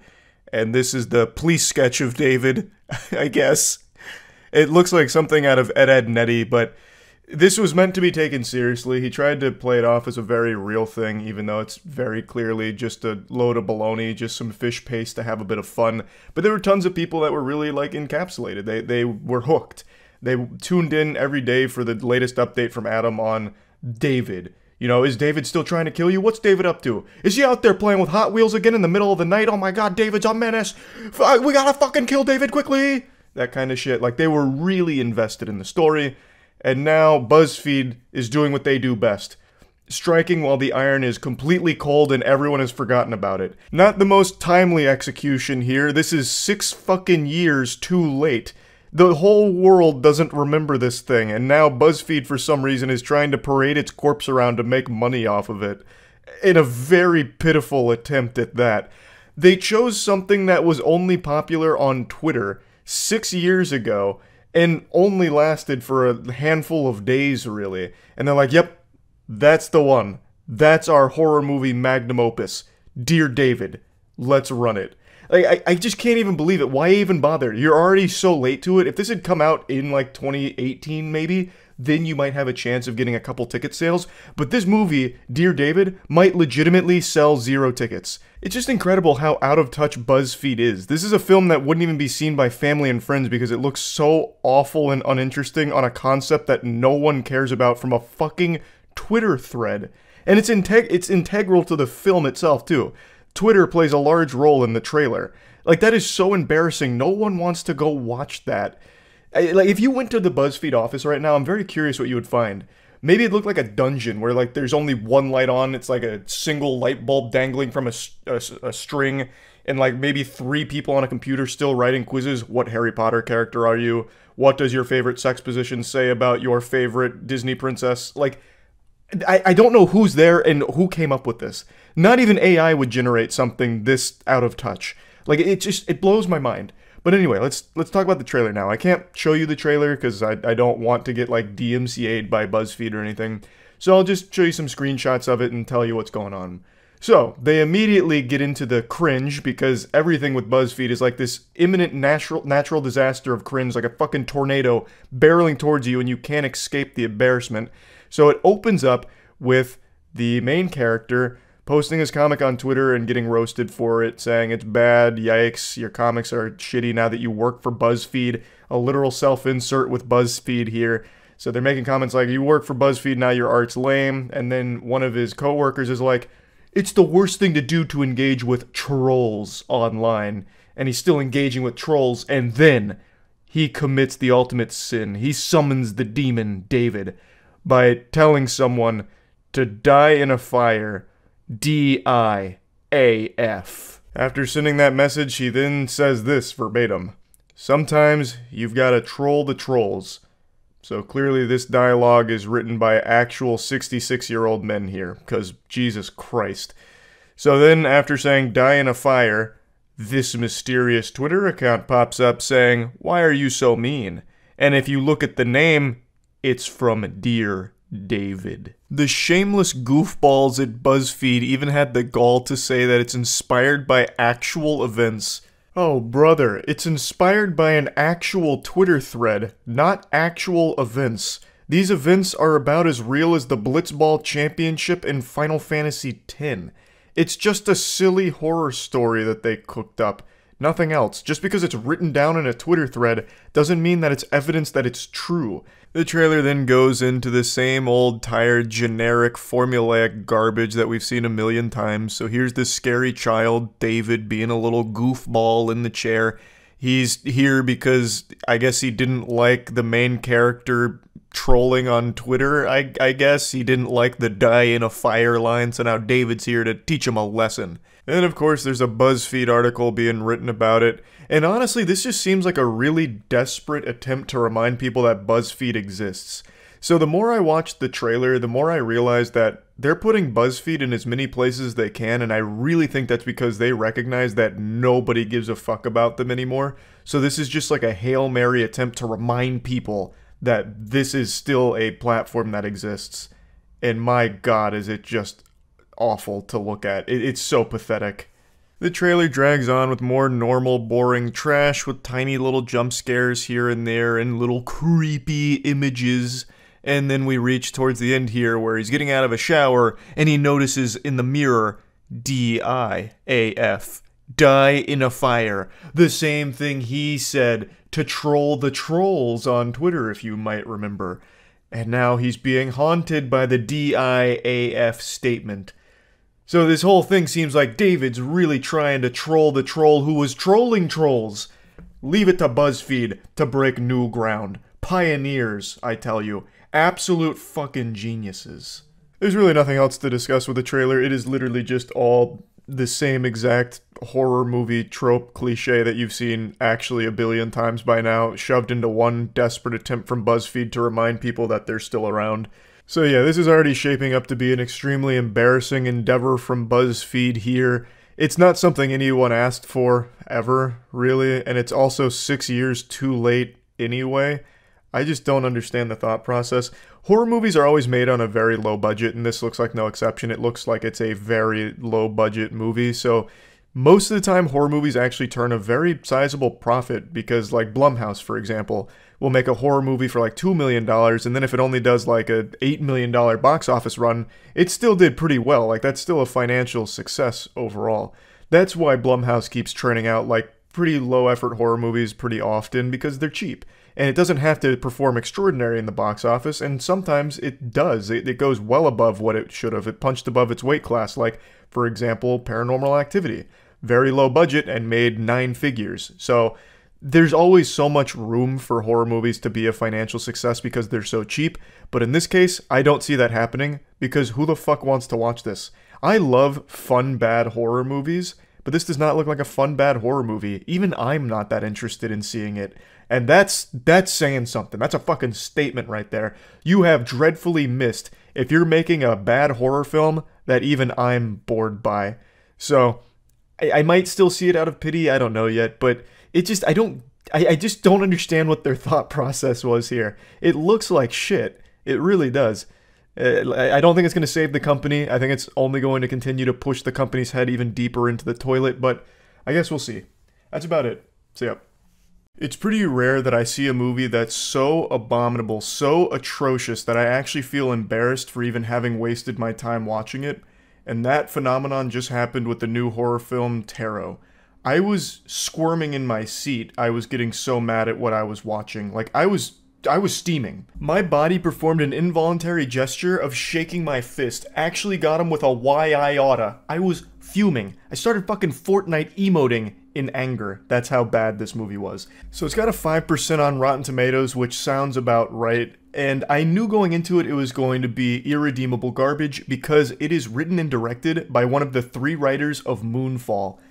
I sing the praises of Moonfall at least once every couple months. It is one of my favorite films of all time because it is objectively one of the most dog shit films ever produced, but in the most entertaining way possible. I think it is a masterpiece disaster of a film. It is so trash that it becomes immaculate. So I love Moonfall, and Spencer Cohen, who helped write Moonfall, wrote and directed Tarot. So I knew this had no chance of being good. But I didn't expect it to be this bad, like mind-numbingly bad, in a way that sucked all of the joy out of the room. Watching this film was like a Dementor sucking my soul out for the entire hour and a half that it played. Now, of course, it was basically an empty auditorium because no one cares about this movie. No one's really, fucking jumping out of their seats to be first in line for tickets to Tarot. But it was a pretty much empty theater, and man, I was embarrassed to just be there watching it. And it was painfully obvious that all of the actors in the movie were embarrassed to be there as well. It seemed like they were ashamed that they accepted the paycheck to appear in Tarot. None of them tried at all. Especially Jacob Batalon. You probably know him as Ned in the Marvel Cinematic Universe. He's in this film, and oh my god, it felt like he was giving the most sarcastic performance ever. Like, all the material he was given to work with is all really shittily written, but he took it and made it like a complete flat joke throughout the entire film in a way that I think was him just giving like a subtle wink and a nod to the audience that he knows that this is a bad movie he's in. To give you an example of what I mean, Jacob, while he's being hunted by the scary clown, is trapped in an elevator, and the clown's doing his like scary routine, which ends up kind of looking like it was more of like a flash mob that the clown was doing. It wasn't even scary, it just went on for so long of him doing different bad dance moves. It's like it was trying to mimic my choreography that they see me bust out at the club, which is horrifying, no doubt, But here, in this context, man, it is so stupid and goofy. So the clown's doing all that choreography as the elevator doors are closing and opening, and Jacob's character is just going, ah, ah, ah, ah, ah, ah, ah, almost exactly like that, until eventually the clown ambushes him and he goes, ah. He just couldn't even be bothered to pretend to care at all about the performance. Like, unironically, Matt and I's acting in our green screen merch shoots is better than anything you'll find in Tarot. And I really think that's because the actors were probably so deflated once they got the material to work with, they were probably like, oh boy. Oh brother, this guy stinks. Damn it, Steven, you've swindled me into this one. But they've already signed the contract, so now they have to commit and continue. So anyway, let's get into like the meat of the movie. It's about as generic as you will ever see in the horror movie genre. And I mean that in the truest sense of the word generic. It literally starts with them at an Airbnb, just as like a group of college friends just doing a getaway. We know nothing about these characters, only that one of them has a birthday and now they're at this haunted little Airbnb. And they happen to find this box of tarot cards, and our main character is really big into astrology. So she does this tarot card reading for the entire group using these really creepy cards that are hand-painted tarot cards. And she goes through all their signs, like, oh, you're a Capricorn, you're a, Leo, so this, that, and she gives them all their horoscope readings. And I really feel like Steven, or whoever helped them with this movie, must just be big into TikTok astrology, because it just starts borrowing a lot of things TikTok astrology enthusiasts are always talking about that's just very silly stuff, like, if you use someone else's tarot cards, oh boy howdy, you better brace for a bad time. Or, the most powerful combination of divination is using tarot card readings on top of I already forgot, a wet blanket. I forgot what the other thing was. But they mention that multiple times, like, doing tarot readings on top of blank is the most powerful form of divination, not to be taken lightly, type shit. So it feels like this was made for TikTok Zoomers almost. But even they, I think, are going to be extraordinarily bored by this film because it is not scary and it's just really, really dumb. I think these are the stupidest characters I have ever seen in a horror film, and I do not say that lightly, especially with horror films like Wish Upon and Slender Man. I think the characters in this movie are even stupider, if you can believe that. Now anyway, she gives everyone their horoscope readings, and it turns out that the deck is cursed. There was, back in the 1700s, a woman who was wronged and decided to place a curse upon those tarot cards where she took her own life, and now anyone that uses those tarot cards and does a horoscope will be cursed and die from it. So the horoscope readings that she was giving are starting to come true in twisted ways. So for example, one of the readings was, you'll make some money, your financial situation will improve, but then don't follow the hermit because he might lead you down the wrong track. And it turns out he gets visited by the hermit after winning $700 from a lottery scratch-off, and the hermit starts chasing him around the subway station until eventually he falls onto some train tracks and gets hit by a train. So it's like the worst diet Final Destination concept imaginable. So now they're all being hunted by their horoscope here, and they're getting killed by it, and it's so underwhelming. Oh my god, it is pitiful, the attempts that they try and make here to scare the audience. Like, there's a couple of jump scare attempts, but I feel like maybe that was like a little icky for Spencer, so he's like, no, that's too loud, that frightened me. Tone that down a bit. So not even the jump scares are enough to frighten or startle anyone, because they're not even like loud or anything, and they're not even like startling, as weird as that is to say. For example, one of their jump scare attempts, they have one of the evil creatures lurking, and he pokes his head out in front of where this girl was hiding, but it's like completely muted. It's like super muted. So it's like in slow motion. And I know it's supposed to be a jump scare because then it kicks on the music right after that happens. But like it completely missed the timing of the jump scare. And that can be said about a lot of things in this movie. So Jacob's character, his name is Paxton. He's supposed to be the comic relief character, and he draws the Fool card, so that's why he gets hunted down by the evil clown. And his jokes are the worst timed jokes ever. Like, the comedic timing in this film is non-existent. Like, anytime Paxton is going to make a joke where he's like, yo, you guys are fucking, I gotta go, well, I can't think of anything he said, actually. That's about par for the course for Tarot. Just had myself a Jimmy Neutron brain blast. I remember one of his jokes was, as they're doing the tarot card readings, she's asking, who wants to come up next? And he goes, I'll go to the bathroom, and then walks by her. And, like, that's, like, the timing of that scene right there. It's so bad. And then, like, the whole group laughs at him, like, ah, ha, ha, Paxton, you got her, ho, fried. Nice. Like, that's the level of humor they try and insert in here. It sucks. It super sucks. Oh my god. Like, everything in this movie fails. Like, all of it falls so flat on its fucking face. It's almost impressive how they couldn't even accidentally get something as simple as a jump scare right.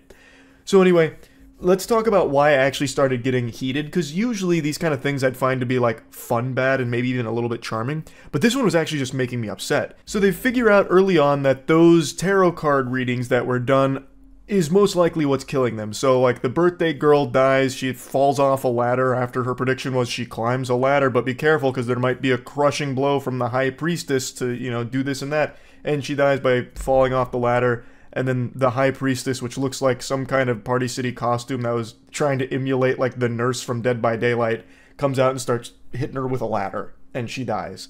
And then after that was the guy who got hit by the train from the Hermit, and they're like, oh, that's interesting, they're all dying kind of the same way the horoscopes said. Weird. That's probably the cause. And all of them except for one guy immediately buy into it, but they still go and visit, like, this old lady who they found through a Google search. The most stereotypical horror movie cliche ever. Just like a random old lady who is just the exposition vomiter. She just is present because the writer wasn't able to figure out a way to convey this story in a way that made sense. That they just have this random character that knows everything, so she explains to them and the audience exactly what's going on. And all the characters confirm, like, okay, that's 100% what's going on, now we know.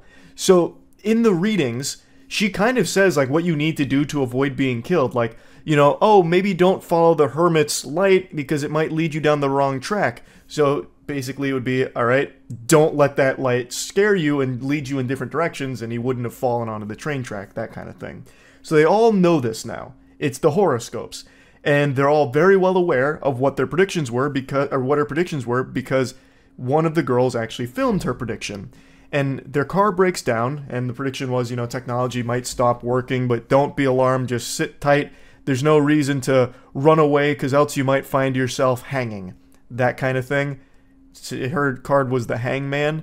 So the car breaks down on this bridge, and the girl is remembering, like, oh, okay, I need to not panic, and I need to not run away. But then, like, on, like, the glass, the hangman draws a hangman, and she's like, ah! Opens the door and starts running. The thing that they just reminded her and herself reminded herself of to not run, she immediately does in this inexplicable panic when what was just established seconds prior is to just sit tight and wait it out. And then she just fucking freaks out, starts running, and then ends up getting caught by the hangman and hangs. And then, even after that, Paxton, who now knows beyond a shadow of a doubt that all he needs to do to survive is to not do what the horoscopes said. And his horoscope was, don't be bullheaded and make rash decisions. And then after that hanging thing, the group gets together and he's like, I'm gonna go back to the apartment, fuck you guys, this is very, well, it's PG-13, he doesn't say fuck you guys, he's like, poopy to you guys, this is a bunch of baloney, I'm not gonna be caught, you know, out and about because it puts me at risk, so I'm gonna go back to the apartment. They're like, no, listen, Paxton, you're being bullheaded. That means you're gonna die if you go through with this. You are being bullheaded. Remember with the horoscope reading? And he's like, patooey, I'm going this way. I'm gonna be bullheaded. You don't know what you're talking about. Even though, minutes ago, he just witnessed what happened when you, like, it's crazy. It's actually crazy. It's like every character here is like Drew Barrymore in 50 First Dates. They just keep forgetting things that have just happened. So, he goes being bullheaded, and what do you know? He gets attacked by the evil clown, the Fool. Like, I actually was so mad. Like, I had no reason to be as mad as I was, but it really felt like Spencer himself was just giving the middle finger to the whole auditorium, like, you guys are stupid for paying money for this, ha ha ha. Like, he was the ultimate evil tarot card slapped on the table here.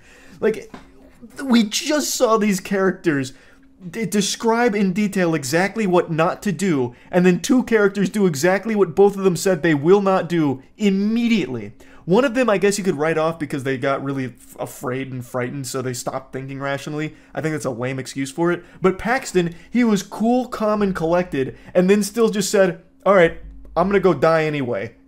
Like, what? Huh? Like, there's so many things I could really pick apart here, but who gives a fuck? No one's seeing this movie anyway. I know none of you watching this had any interest in it, but man, this one is actually worse than Imaginary and Night Swim. I didn't think we'd find any horror movies for the rest of the year that would compete with those, but man, this one does it. This one actually does it. It is worse than both of those films. Leave it to one of the Moonfall writers to strike a new low in the horror genre of all things. I didn't even know it was possible. But I will talk about one more thing in the movie, because it was another thing that just got me heated. So that old woman that I mentioned earlier, well, eventually the crew goes back to that house to get the tarot cards, because they eventually deduce that, hey, if we destroy the tarot cards, we probably break the curse. So they go there, get the cards, try and burn the cards don't burn. They're like, oh! They do like a fucking Mr. Beast thumbnail shock. And they're like, okay, let's call the old woman. Which, you know, I guess that's a fine idea.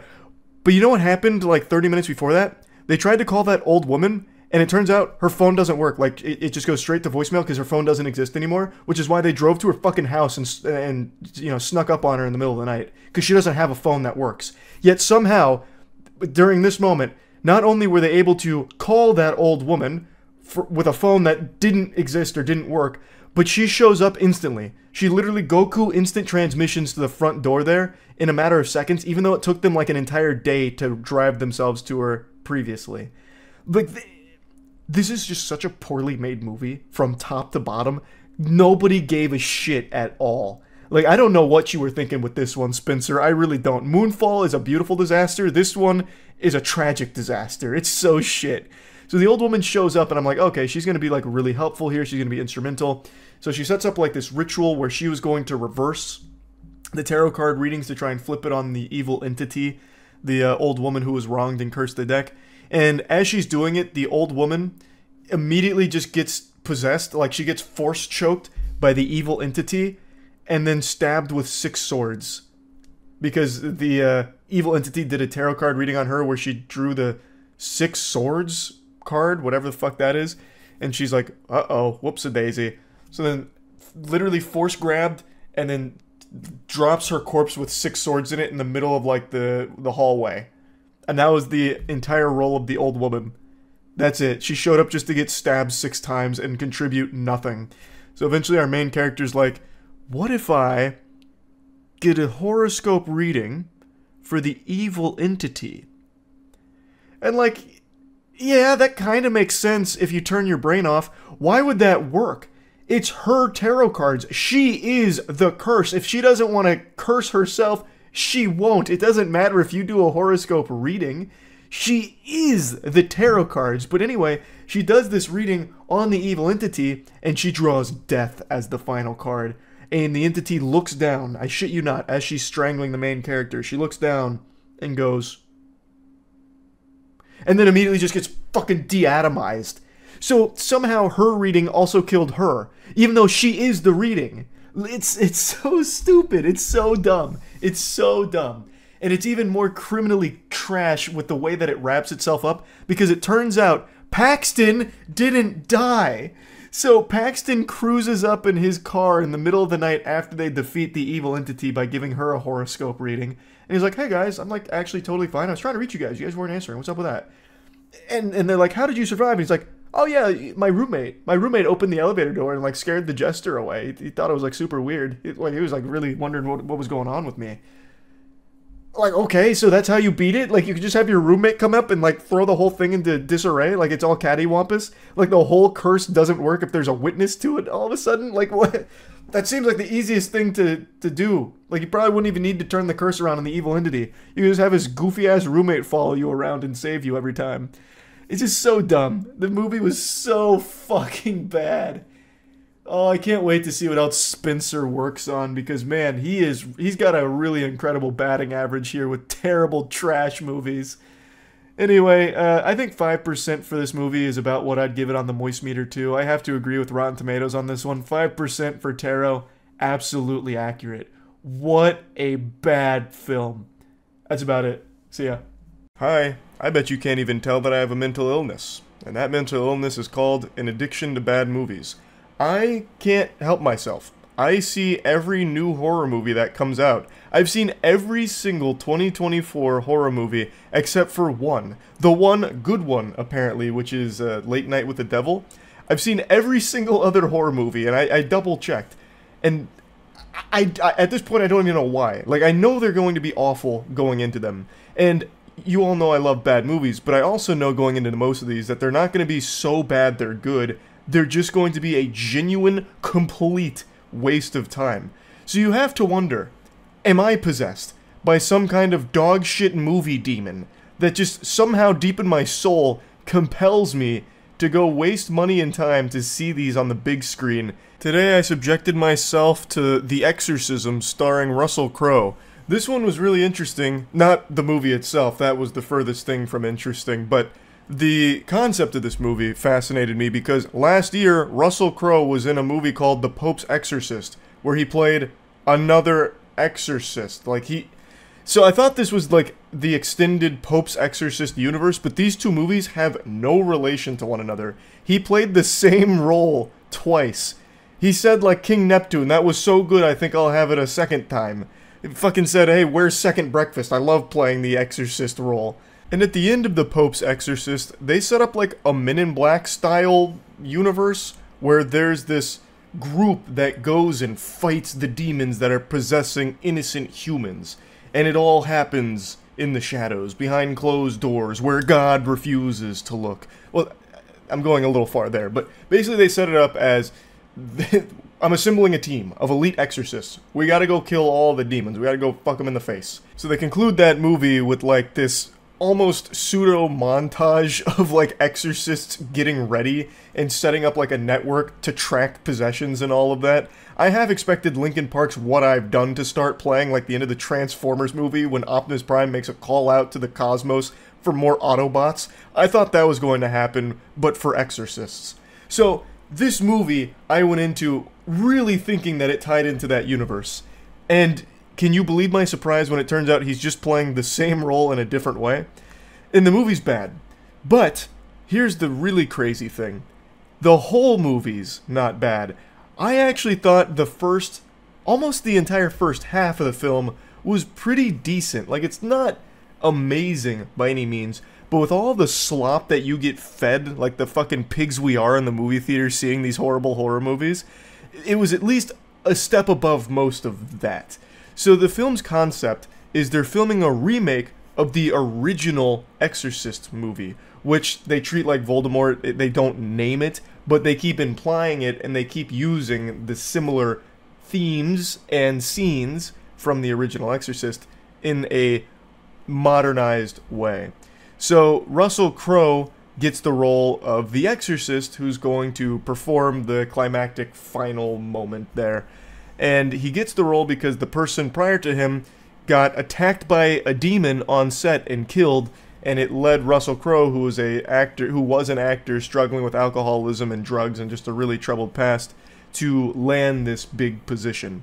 And throughout the filming of the movie, more and more creepy, evil things keep happening as a demon has infiltrated Russell Crowe himself. And I actually really like the set here, where they have like this dollhouse, this open dollhouse that they're in filming the scenes, and Russell Crowe's struggling with the material, and the director's saying some really mean things to him, actually just talking shit like it's a League of Legends lobby, getting real toxic to try and bring out the best performance of him. His daughter also hates him because he's an alcoholic drug addict who abandoned her and her mother when the mother had cancer, and he was out apparently just getting high, getting drunk, and chasing pussy, as the director called it. So they set him up as like some irredeemable piece of shit who's doing everything he can to just get this last great performance, and like he really wants to nail this role, but just can't seem to do it. So as he's trying, he just keeps getting worse and worse. The demon infiltrates him deeper and deeper, and the performance from Russell Crowe is pretty good. Like, it actually seemed like he tried very hard in this role. The daughter's performance was really good too. Like, they actually tried to put their best foot forward for this movie, and it's such a shame that it all completely falls apart and wasn't worth trying for in the end. So, like I said, I do think the first half is at least decent. Like, I find it to be a compelling story that I haven't really seen before like this. It started off pretty self-aware, and then it completely lost that and fell into almost a parody of itself. But I will say, even in the first half, which is definitely the best part of the film, which I guess really ultimately isn't saying much. That's like saying the best part of a poop is when it comes out of your butt. It's like, okay, I guess. So, like, the first half, they still don't set up scares very well. They actually do build tension okay, but there's no real scare that happens or anything that ever comes from it with all the tension. They usually just take the cheapest way out with, like, the lamest jump scare ever, where it's just like a really quick loud noise of something that just kind of appears out of nowhere. So, like, example, Russell Crowe's getting, like, possessed. The daughter sees him just kind of standing, like, sleepwalking. She goes up to him, and they just stand there staring, or she just stands there staring at him for a second while he's doing this. And then all of a sudden he snaps out of it going, and it's like, okay, I mean, I guess. Like, they built up tension for, like, 3 straight minutes, only for that to be, like, the big payoff scare. And it's just very silly. Like, it just is. Like, that's silly. Like, you laugh at that, not go like, oh, jeez, jeepers. No one goes like, zoinks, you got me with that. It's just, oh, okay, loud noise startled me. That's a really silly loud noise. There's also just a lot of things in this movie that they kind of set in place and then do nothing with. So, like, the director, he's clearly a bad guy. He is a villain saying some heinous shit to Russell Crowe's character, Anthony, and he gets nothing for it. Like, the demon gets very upset at him, but then does nothing to kill him or, like, you know, give him any level of, like, comeuppance or anything, even though they really set it up like that was going to happen. It just doesn't. There's also a romance plot with his daughter that also just doesn't go anywhere. Like, I guess the only reason it's there is to show that not everything in her life is terrible, but it doesn't lead to anything, and they end up abandoning the relationship subplot. So, like, I feel like at some point, apparently this movie went through a lot of delays. I feel at some point they just said, fuck it, we're gonna Frankenstein this, we're gonna cut something together the best we can and just send it. And it does feel that way. It's just very rushed, especially at the end. Also, Sam Worthington's in this movie. Huge actor. He has maybe 3 scenes. Why even bother putting him in this pile of shit? Like, maybe this is something he wanted to do because he was bored. He's like, oh, I see you guys are filming. Do you guys want me to do something with this? I mean, I've got like 3 hours to kill. You might, oh, okay, cool, yeah, you know, I'll come play that. Because he's actually on screen for maybe in total 45 seconds. And yet, in the beginning of the movie, they put his name there as like a prominent character. Like, I went in here under the impression like, oh, okay, maybe Sam Worthington's going to have a big role to play. He does not. Like, he has probably less screen time than I did in The Hunger Games Mockingjay Part 1. It's weird. Like, why even bother paying that amount of money for an actor of that caliber and that size? Now, anyway, let's get to the meatballs of the spaghetti here. Let's talk about that final act of the film, the second half. Hoo-wee. Yikes. So I've only really been talking about the first half here. The second half goes into the most generic horror movie I think I've seen all year. Like, it is actually so unbelievably generic, I have to wonder if they were laughing while filming it, just being like, man, this stinks, but we're getting paid for it. Just fucking run it. It does every possible cliche as quickly as possible. So Sam Worthington's character I mentioned, well, when Russell Crowe's character is getting way too deep into the possession, he starts like puking and coughing, he can't even do his line reading anymore. Director eventually just says, look, Sam, his name's not Sam in the movie. I already forgot what his name is. I actually don't even know if they named him in this movie. They probably forgot. But he eventually comes up to him and says, look, Sam Worthington, listen. Anthony can't do this role anymore. We need you to take it. And he goes, okay, I guess I'll take it. And then the next scene after he takes it, he's practicing his lines in front of a mirror. And Russell Crowe blasts through the mirror, grabs him by the neck, and glass shoots into his eye, killing him. But whatever. So the 2 girls end up recruiting a priest, well, a former priest, who was actually like a consultant on the set of the film. And they've been kind of keeping him up to date on what's going on with Russell Crowe this entire time. And then he's like, okay, time to dust off this old suit here and perform an exorcism. So then the 3 of them go to the movie set and they confront Russell Crowe. He's got the priest in a trance, and he's got the daughter's girlfriend in a trance, and then he's just like playing like goofy little games with her. So like there's a Bible on the ground, and the daughter's walking up to the Bible, she goes to pick it up, and then it just magically fucking whips to the other side. So then she goes over and then picks it up. It's like that scene out of SpongeBob with the dollar bill, where they throw a dollar bill out and then like yank it back. That's what he's doing with the Bible. So he's quite the prankster, I suppose. His name was like Moloch or something, I forgot. And then she starts reading from the Bible, and then Russell Crowe sits there and he's like, "You don't believe those words, do you? I know you don't believe those words." And he just sits there like lecturing her, goes on like a monologue about why Russell Crowe's not worth saving. Why? Like, why are you even bothering to have this conversation? This is my biggest pet peeve about horror films, where like the evil demon entity gives the tools sometimes to the people fighting him. To, like, why? Why? Like, there's no self-preservation from the demons? What, they'd go through all this effort, this elaborate plan of possessing someone in all of these steps, just to allow the good guys to get all of the necessary tools while they watch. Like, this demon could have killed all of them. Why put them in a trance? Why let her get the Bible? Why let them do that and you just sit there watching and sometimes laughing and giving a stupid speech? It's ridiculously dumb. It just shows that the writers have no idea on how to have like the humans combat the demon here. So they just rush through it with this cliche formulaic dog shit. So anyway, she starts reading from the Bible. He eventually goes over to her because it's not working, and he grabs her up, choking her, and then she puts a cross on his forehead and he's like, "Ouch, oh, it burns," which snaps the other two out of their trance. And then eventually the priest is like, "Listen, take me instead. Give them Russell Crowe back." And the demon complies, so he then possesses the priest, and Russell Crowe snaps out of it. Russell Crowe then starts reading from the Bible, which bursts into flames, another classic horror movie trope. And he's like, "The Lord forsakes you, clearly. You're irredeemable trash is what you are."